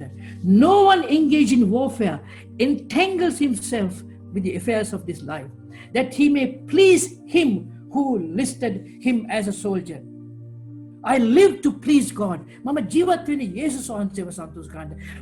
මගේ කිසි කෙනෙක් සන්තෝෂ කරන්න නෙමෙයි. අනිත් අය මගේ ජීවිතෙන් සන්තෝෂ වුණත් ඒක බෝනස් එකක්. නමුත් මට ඕනේ දෙවියන් වහන්සේව සන්තෝෂ කරන්න. And it is also if anyone competes in athletics, he is not crowned unless he competes according to the rules. මගේ rules නෙමෙයි දෙවියන් වහන්සේගේ rules. ඒක මේක යේසුස් වහන්සේගේ වචනේ. මම ඒ වචනේ කියවලා මම බය වුණා. කියනවා උන්වහන්සේ මව් පිය ඇවිල්ලා කියනවා කවුද ඇවිල්ලා කියනවා අන්න මගේ මව් සහෝදරය පිය මේ සහෝදරය ඇවිල්ලා ඉන්නේ කියනවා. උන්වහන්සේ තමන් ගෝලයන් දෙසට අද්දිකුකට මෙන්න මගේ මෑණියෝ මාගේ සහෝදරයෝ මක්නිසාද ස්වර්ගයේ සිටින මාගේ පියාණන් වහන්සේගේ කැමැත්ත කරන කවුරු නමුත් මාගේ සහෝදරයන්. පාස්ටර් ෆිලිප් වැය මගේ පුතෙක්. මම තාමත් දැකලා නැහැ වැයගේ බාලයවයි අපේ දරුවෝ. නදීර වැය කැමති වුණත් නැති වුණත් මම වැය ඩොප් කරලා ඉවරයි. පාස්ටර් මහින්ද වැය කැමති වුණත් නැති වුණත් පාස්ටර් පෝල් අපි සමග සම්බන්ධ වෙලා දෙවියන් වහන්සේ සමග ජුලිතව වැඩ කරන අය. මගේ පොලිසයි සහෝදරයෝ මාගේ පියාණන් වහන්සේ කැමති කවුරු නමුත් මාගේ සහෝදරයෝ මෑණියත්යි කීසේ කියනවා අන්තිම දක්වා ජය ගන්නා අය. ලේසි නෑ අන්තිම දක්වා ජය ගන්න යන්න. අපි අන්තිම දක්වා ජය ගන්න යනකොට අපිට බාධාවල් ගොඩක් එනවා. මම විශේෂයෙන්ම කියන්න කැමතියි. මගේ ඉන්නවා මෙතන දැන් මේ පාස්ටර් ෆිලිප් මට සමාවෙන්න කවුරු මට මිස්සුනුත් පාස්ටර් රනිත එතකොට මේ නදීර එතකොට මේ පාස්ටර් පෝල් ඉංගලන්තේ එතකොට පාස්ටර් සමන්ත ඉතාලිය වල ඕගොල්ලෝ පූර්ණ කාලෙව රැකියා කරන කමන් දෙවියන් වහන්සේට සේවය කරන අය. ඕගොල්ලෝ විශේෂයි. ඕගොල්ලෝ යන ස්ථානය මම දන්නවා. මම ඕගොල්ලන්ට ගිහින්ද තියෙනවා. ඕගොල්ලෝ ඉතාමත්ම විශේෂයි. ඕගොල්ලෝ කරන සේවය දෙවියන් වහන්සේ අගය කරනවා. පසුබට වෙන්න එපා. ඕගොල්ලන්ට අධහාරිය වෙන්න කාරණා සිදු වෙන්න පුළුවන්. නමුත් දෙවියන් වහන්සේව අතාරින්න එපා අන්තිම දක්වා. මම ඔයාගේ වටේ ඉන්න අයට අවවාදයක් දෙනවා. ඔය විදියට සම්පූර්ණ කරන කාලයකින් සමග සභාවක් පාලනය කරනවා නම් ඕගොල්ලන්ට වටේ ඉන්න අය ඒක අගය කළ යුතුයි ඒගොල්ලන්ගේ ආශිර්වාදය පිණිස. ඒගොල්ලෝ ඕගොල්ලන්ට වද දුන්නොත් ඒගොල්ලන්ට සාපයක්. හේබ්‍රු 13:17 කියනවා නුඹගේ ප්‍රධානියෝ ගණන් දෙන්න සිටින්නත් මෙන් නුඹලාගේ ආත්මය ගැන රකබලා සිටිති. ඔවුන් සුසුන් නමින් එසේ කළොත්. අද මම සුසුන් නමින් දෙවියන් වහන්සේ සේවය කළොත්. දේව සේවකෙක් සුසුන් නමුත් දෙවියන් සේවය කළොත් එයාගේ රිවෝඩ් එක වැඩි. ඒ රිවෝඩ් එකේ ඒ ප්ලස් එකට මයිනස් එකක් යනවා ඒ සුසුම් හෙලන්ට කාරණය කරපු තැනත්තාට. හරියට මිරියම්ට වුණා වගේ. සුසුම් හෙලේ කළොත් නුඹලාට අලාභ ලැබේ. සුසුම් ළමින් නොව ප්‍රීතියෙන් එසේ කරන්ට පිණිස ඔවුන්ට කීකරුව යටත් වෙන්න. කියනවා ඔවුන් සුසුම් ලෙසින් එසේ කළොත් නුඹලාට අලාභ වේ. Obey those who rule over you and be submissive, for they watch out for your souls as those who must give account. Let them do so with joy and not with grief, for that would be unprofitable for you. So pastors, don't give up. Don't give up. Run to the Jesus wants a kursi alagni gaya wage. Mama e Hebrew 9:1 නිතරම මගේ ඉදිරියේ තියාගෙන සේවය කරන්නේ. අපිට අධෛර්ය වෙන්න ඕන හැටි දේවල් වෙලා තියෙනවා. නමුත් කිව්වා මට අධෛර්ය වෙන කාරණා එන්න මම තවත් ජොලිත වෙනවා මිසක් තවත් සතුටගෙන කේන්ති යනවා මිසක් මට කරන ගෙනාගෙන තවත් දුක් වෙනවා මිසක්. නමුත් දෙවියන් වහන්සේ තියෙන ජොලිතකමට මම කාටත් අත තියන්න දෙන්නේ නැහැ. එබැවින් මෙපමණ මහත් සාක්ෂිකාර සේනාවෙන් අප වට සිටින නිසා සියලු බරද පාසෙන් අප අත අසු කරන පාපයද අහක දමා ඇදහිල්ලේ කතුරුවරයාද සම්පූර්ණ කරන්නා වූ යේසුස් වහන්සේ දෙසම බලමින් අප ඉදිරියේ තබා දින දිවීම ඉවසෙල්ලෙන් දියුමු. උන්වහන්සේ වනාහි තමාගේ ඉදිරියේ තබා තිබුණ ප්‍රීතිය නිසා ලැජ්ජාව නොසලකා. අපි යන ප්‍රශ්න මොනවාද? යේසුස් වහන්සේගේ ප්‍රශ්න බලපං. යේසුස් වහන්සේ තේජසින් උසස්ම විශාලම දෙවියන් වහන්සේ. උන්වහන්සේගේ ප්‍රශ්න බලන්න. උන්වහන්සේගේ නින්දාව බලන්න. උන්වහන්සේගේ අපහාස බලන්න. අපි ඒ අපහාස තුලින් යන්න ඕන ඉදිරියට කුරුසිය දරාගෙන උන්වහන්සේ කිව්වා take up your cross and follow me කියලා. නුඹලාගේ කුරුසිය රැගෙන මා පස්සේ එන්න කියලා. කුරුසිය දරාගෙන පසු උන්වහන්සේගේ සිංහාසනයේ දකුණු පැත්තේ වැඩගත් සිටියේ. මට එකලාවට හිතෙනවා මම චීන වගේ රටක පීඩාව තියෙන රටක ඉපදුනා නම් ඒගොල්ලන්ට ලේසි දෙවියන් වහන්සේ තුල උණුසුම ඉන්න. නමුත් මේ රටේ ඉන්නකොට අපි ප්‍රවේශම් වෙන්න ඕනේ. යේසුස් වහන්සේට එක දවසක් සෙනග හොසන්නා හොසන්නා කියලා කෑ ගැහුවා. ඒ සෙනගම ඒ සෙල්ලක සුමානේ crucify him කුරුසියන ගහන්න කියලා කෑ ගැහුවා. ඒ සෙනගම අපි වටේ ඉඳි හොසන්නා කියනවා මේ සුමානේ crucify කියනවා ඉන්න සුමානේ. නමුත් උන්වහන්සේ දීලා තියෙන කුරුසිය දිහා බලාගෙනම අපි යන්න ඕනේ. හොසන්නා කියනකොට අපි ජොලිත වෙන්නෙත් නැහැ. අපි මිනිස්යාගේ හොසන්නා වල ජීවත් වුනේ නැත්තම් මිනිස්යාගේ පීඩාවෙන් අපි වැටෙන්නෙත් නැහැ. අපි මිනිස්යාගේ හොසන්නාවෙන් උඩට ගියොත් පීඩාවෙන් උන්වහන්සේ අපිට පීඩා කරනකොට අපි කඩාගෙන වැටෙනවා නෑ. අපි යන්නේ යේසුස් වහන්සේ සමග දිනෙන් දින ශක්තියට. යේසුස් වහන්සේ කියනවා I finished the work. යේසුස් වහන්සේ පියාණන් වහන්සේ ප්‍රසන්නතාව කියනවා උන්වහන්සේ දුන්න කාර්යය ඉවර කළා. පිස රෝහන් 17:14 යෝන්සේගේ සම්මුඛය අපි තියෙන කියනවා. අපි පටන් ගන්නකොට හිටියේ අපි සෙන ඒ දවස්වල පාස්ටර් මහින්ද 92 මේ එනකොට අපි මිෂන් ට්‍රිප්ස් යන පල්ලිය දන්නෙත් නැහැ. නමුත් අපි කවුද බැලුවේ අපිට කවුද චියර් කරන්නේ ඒව බලාගෙන නෙමෙයි අපි ඉදිරියට ගියේ. මට යේසුස් වහන්සේ ගැලවීමට ආවා. මම හිතේ පෞකාරකම මම දන්නවා, මම හිතේ දුප්පත්කම මම දන්නවා, ශාරීරිකව මානසිකව හිතේ දුප්පත්කම මම දන්නවා, ආත්මික දුප්පත්කම දන්නවා. මට නොමිලේ පෝසත්කමක් ලැබුණා. මට ඒක දුන්නේ දෙවියන් වහන්සේ. ඒක ඒ වචනය අරගෙන අන්තිම දක්වා යන්න මම තීරණය කළා තියෙනවා. හලෙලූයා. මම මේවා ටිකක් අතාරින්න මේ දැන් ඔයා බැලුවද තේරුම් ගත්තද ලෙව්ඩිසියා සභාවේ මොනවද වෙන්නේ කියලා? දැන් මම ඉස්සෙල්ලා කිව්වා අපි බස් එකක් අරගෙන ලෙව්ඩිසියා සභාවට ගිහිල්ලා ඒ බස් එක ඉවරනයින් පස්සේ ඊට පස්සේ අපි එනවායි කියලා මේ ෆිලඩෙල්ෆියා සභාවට. දැන් මේ පල්ලියෙන් පල්ලියට යනවා නෙමෙයි. ඔයාගේ ලෙව්ඩිසියා නැමැති ජීවිතය එලියට ඇවිල්ලා ෆිලඩෙල්ෆියා නැමැති ජීවිතයට යන්න දැන් කී දෙනෙක් ලෑස්තිද? කී දෙනෙක්ද කම්ෆර්ටබල්ද ලෙව්ඩිසියා ඉන්න? හරි ලේසි. චැලෙන්ජ් එකක් නෑ. කී දෙනෙක් කැමතිද ලෙව්ඩිසියා ඉන්න? ලෙව්ඩිසියා ඉන්න අය නගින්න එපා බස් එකට. අනිත් අය බස් එකට නගින්න. මං යන්න ඉස්සෙල්ලා අන්තිම වතාවට ලෙව්ඩිසියා ගැන පොඩ්ඩක් කියන්න යනවා. සොලොමන් ෆිලඩෙල්ෆියා සභාවෙන් පටන් අරගෙන ලෙව්ඩිසියා වලින් ඉවසුණා. ධර්මිෂ්ඨ දේශකයාගේ පොතේ 2:9 සිට 11 දක්වා කියනවා. මෙසේ යෙරුසලමේ මට පළමුවෙන් සිටි සියල්ලන්ට වඩා මම උතුම් දියුණු වීම. මාගේ ප්‍රඥාව මා තුළ පැවතුනේය. මාගේ ඇස් ආශා කළ කොයි දෙයක් මම ඒ වයින් නොකළපීමේ. කිසි ප්‍රීතියකින් මාගේ සිත නොලැක්වීමෙන්. මක්සද මාගේ සිත මාගේ මුළු වැඩ ප්‍රීති වුණේය. මාගේ මුළු වැඩෙන් මට ලැබුණේ කොටසමේය. අද හුඟක් සභාවල මේ දේශනාව කරනවා. මගේ කන් දෙකින් ඊයේ පෙරදා ඇහුණා. පාස්ටර් කෙනෙක් මේ දේශනාව ආත්මික සාර්ථකයක් ඇතුළත කියනවා. කියනවා මම ඉස්සර දුප්පත් වෙලා හිටියේ දැන් මට සල්ලි තියෙනවා. මම ආයෙත් පරණ ජීවිතයට යන්න කැමති නෑ. මම ආයෙත් දුප්පත්කමට යන්නේ නෑ කියලා එයාගේ පොසත්කම ගැන මේ විදිහට වර්ණනා කළා. සාමුවෙල් සොලොමන් හොඳ දේශකයෙක්. බයිබලේ හොඳට දන්නවා. මම මේ පාසල දන්නවා. මේ අද දේශකයෙක් මොනවද දන්නේ? බයිබලේ හොඳට දන්නවා යා. හිතෝපදේශය ලිව්වා. දේශනාකාරගේ පොත ලිව්වා.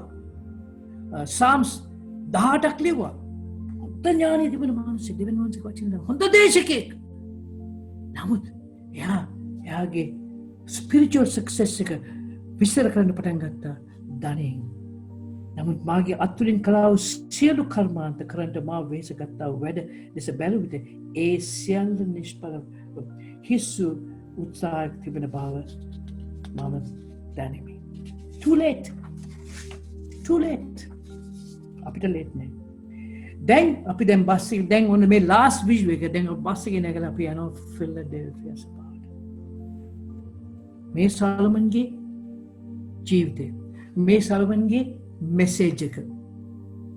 ඔයාව ගෙනියනවා දැන් චීන රටේ ඇත්ත කතාව. මේ දෙකම ඇත්ත කතාවක්. චීන රටේ එක්තරා ස්ත්‍රියකගේ ජීවිතය ගැන. මම ඒක මේ මම සිංහලෙන් කියවන මේ නාදියට බොහොම ස්තුතියි ඒක ට්‍රාන්ස්ලේට් කරාට. take my picture up and put full screen. මට මතක ඩාවිඩ් නැමැති ඩාවිඩ් වැං නැමැති මිෂනාරිවරයා මාතා නැමැති තරුණ කාන්තාවක් ගැන පහත සඳහන් කතාව බෙදාගත්තේ. එයාගේ නම මාතා නෙමෙයි, එයා මාතා කියලා නම දැම්මේ. නමුත් ඇත්ත කතාවක්. සම්පූර්ණ ඇත්ත කතාවක්. මොකද අපි ඩේවිඩ් වන්ව හම්බෙලා තියෙනවා. අපේ පල්ලියට ඇවිල්ලා තියෙනවා. කෙන් ෆුල් ස්ක්‍රීන් දාන්නේ. නදීර ෆුල් ස්ක්‍රීන් දාන්න නදීර? මගේ පිටුර අරන්දාලේ ෆුල් ස්ක්‍රීන් දාන්න පුළුවන් නම් මට මතක් වෙනවා. Can you read it please? Yeah. මට මතක් වෙනවා වතාවක් සියන් නගරයේදී ඇව මුණ ගැසුණු අයුරු. එදින රාත්‍රී 9ටයි අපි හමුවන්න යෝජනා කරගෙන සිටියේ. නමුත් රාත්‍රී 1 වන තුරුම ඇයට එන්නට නොහැකි වී තිබුණා. ඇයගේ ප්‍රමාදයට හේතු වුණේ ඇය අසල ගම්මානයකට බයිබල් බෙදන්නට ගොස් තිබීමයි. ඒ ගමේ ගම්වාසීන්ගේ නායකයෝ ඇය කළ වැඩේ සොයාගෙන ඇයට පහර දී ඇයව සොරාගෙන ඇයව පාළු මූකලන් පාරකට විසිකොට තනිකර දමා ගොස් තිබිණි. හාස්කමකින් ඇයට අපේ මුණ ගැසීමට එන්නට හැකිව තිබුණා. මාගේ සැලකිල්ලට යොමු වුණා මාර්තාට කුමක් හෝ ප්‍රශ්නයක් ඇති බව. ඇය නූලක් වගේ කෙට්ටු කෙනෙක් ඇයගේ මුහුණ ඉදිමී තිබුණා. මම ඇසුවා කුමක්ද ඔබට සිදු වුණේ? ඒ මිනිස්සු ඔබට පහර දීමක් සිදු කළාද කියලා.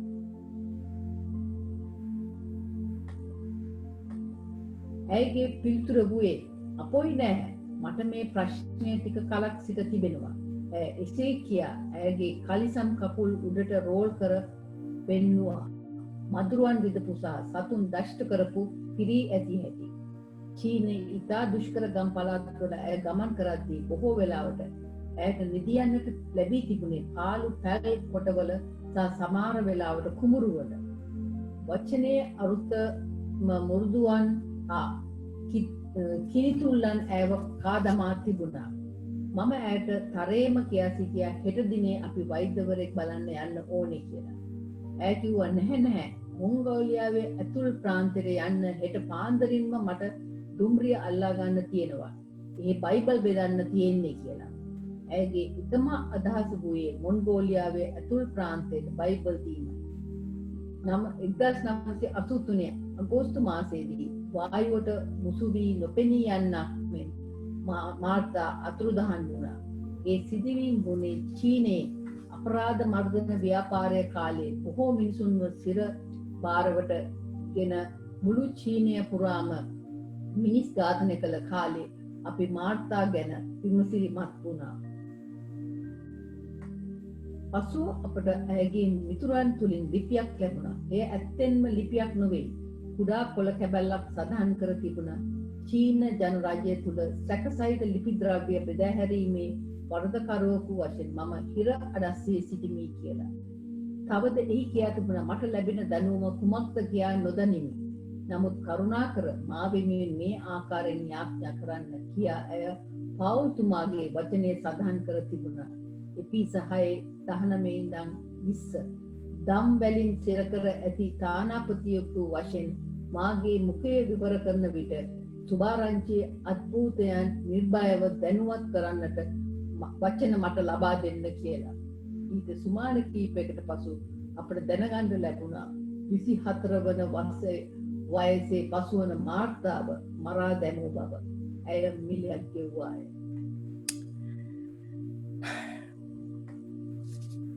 මෙයාගේ දේශනාව මෙයාගේ ජීවිතය ලොකු දේශකෙක් නෙමෙයි. නමුත් දෙවියන් වහන්සේ තුළ උණුසුමින් සිටිය. අපි ඒ විදිහේ ස්වභාවයක ඉන්නවා නම් උණුසුමින් ඉන්නවා කියලා ලේසි පමණක් නොව අපිට දැනගන්න පුළුවන්. නමුත් අපි ඇල්මැරිච්ච ස්වභාවයක ඉන්නකොට බොහොම අමාරුයි කියන්නේ මම මොන විදිහේ කෙනෙක්ද කියලා. දැන් අද දෙන්නම ඉන්නේ සදාකාල ජීවනයේ. අද සොලොමන් ඉක්මස් සදාකාල ජීවනයේ නරකාදී ඉන්නවාද හොඳ ලෝකේ ඉන්නවාද කියලා දන්නේ නැහැ. මට සොලොමන් ගැන අනුකම්පාවක්. සොලොමන් හින්දා අද කොච්චර දහස් ගණන් නරකාදී ඉන්නවාද? මම මොකද සොලොමන් අනුකම්පා කරන්නේ? සොලොමන් නිසා අද කුප්පමන සෙනග නරකාදීද? ජෙසබෙල් යාගේ අන්‍ය ජාති ඒව නිසා අද සොලොමන් පිළිගන්න ස්වර්ග රාජ්‍යය ඉන්නවා කියලා. දැන් බයිබලයේ හැටියට අද මාතා උසස්ම ස්ථානයේ ඉන්නවා. උන්වහන්සේගේ රාජධානියේදී ඇයට සම්පූර්ණයෙන්ම යේසුස් වහන්සේ සමග එකට රජ කරන්න යනවා. දැන් අපි හිතමු සොලොමන් ස්වර්ග රාජ්‍යය කියලා. අද සොලොමන්ට අපොයින්ට්මන්ට් එකක් ඕනනම් මාතාගෙන් සොලොමන් මාස ගානක් ඉන්න ඕනේ. ඊට පස්සේ මාස ගානක් ඉඳලා අපොයින්ට්මන්ට් එක හම්බුනම සොලොමන් සබත් දෙක ගලවලා වෙවුල මාතා ඉස්සර අපිට ගිහිල්ලා මාතා ඉස්සර ගිහිල්ලා වඳින්න ඕනේ. අපිට කියනවා උඹලා ඉදිරියේ මම මිනිස්සු ඇවිල්ලා නමස්කාර කරනවා කියලා. අද තේරවා ගැනීමක් තියෙනවා. කැමතිද සොලොමන් වගේ වෙන්න? අපිට හම්නා සල්ලි දැන් අපිට අවශ්‍ය නැහැ. අපි දැන් සල්ලි තියෙනවා අපිට බාන් අපේ රැස්වීමේදී අර විශාල අස්වැන්නක් ලැබුණ මිනිහා කතා කළා වගේ. අපට අවුරුදු 50 ජීවත් වුණත් 75 ජීවත් වුණත් එක කුඩා කාලයක්. අපි එතනින් පස්සේ කොහෙන්ද යන්නේ? මම කියන්නේ වස්තුව වැරදි කියලා. මම කියන්නේ මුදල් තියෙන එක වැරදි කියලා. නමුත් මුදල් අපිව පාලනය කරන්න නරකයි. අපි දෙවෙනවා අද සොලොමන්ට අපොයින්ට්මන්ට් එකක් ඕන නම් වෙවුලමින් මාතව හම්බෙන්න යන්න ඕනේ. මම තමයි කියන්නේ. අපි දවසක් කියනවා උස්වා ගැනීම වෙන්න පුළුවන්. ඒ උස්වා ගැනීමේදී බයිබලයේ කියනවා අඥාවන්ත virgins ලව කන්‍යාවන්ව දාලා යනවා කියලා. එහෙම නැත්තම් පාස්ටර් කෝල්ටන් මරණ ඇඳේ හිටියා. ඉඳලා මැරෙන්න ඉස්සෙල්ලා විශාල දේශනා දෙකක් කළා සිංහලෙන් ඉංග්‍රීසියෙන් අන්තිම මොහොතක. මට පේත්‍රුස් මතක් වෙන දෙවෙනි පේත්‍රුස්ගේ අන්තිම හරිය පේත්‍රුස් කුරුසේ එන ගහන්න ගෙනියන්න ඉස්සෙල්ලා එයා කුරුසේ ගැන කතා කරන්නේ නැහැ දුක ගැන කතා කරන්නේ නැහැ ඉන්න අයට කිව්වා යන්න දුවන්න දවසක් අවුරුදු 1000ක් මගින් ප්‍රවේශයෙන් පාවිච්චි කරන්න කියලා. අපිත් කවදා හරි ඇඳක වැටෙන්න යනවා.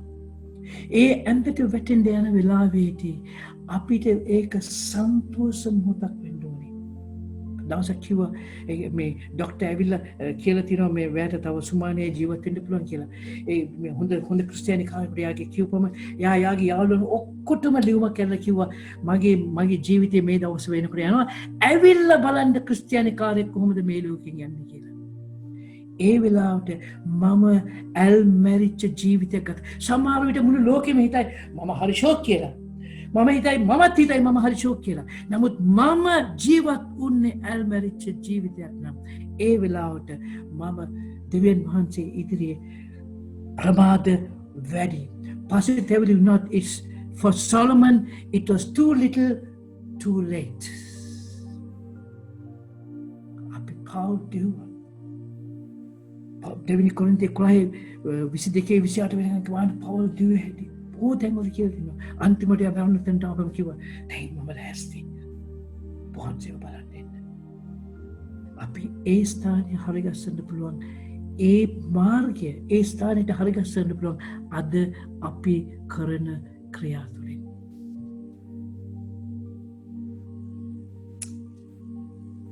අපි ආඥා කරමු. ස්වාමීනි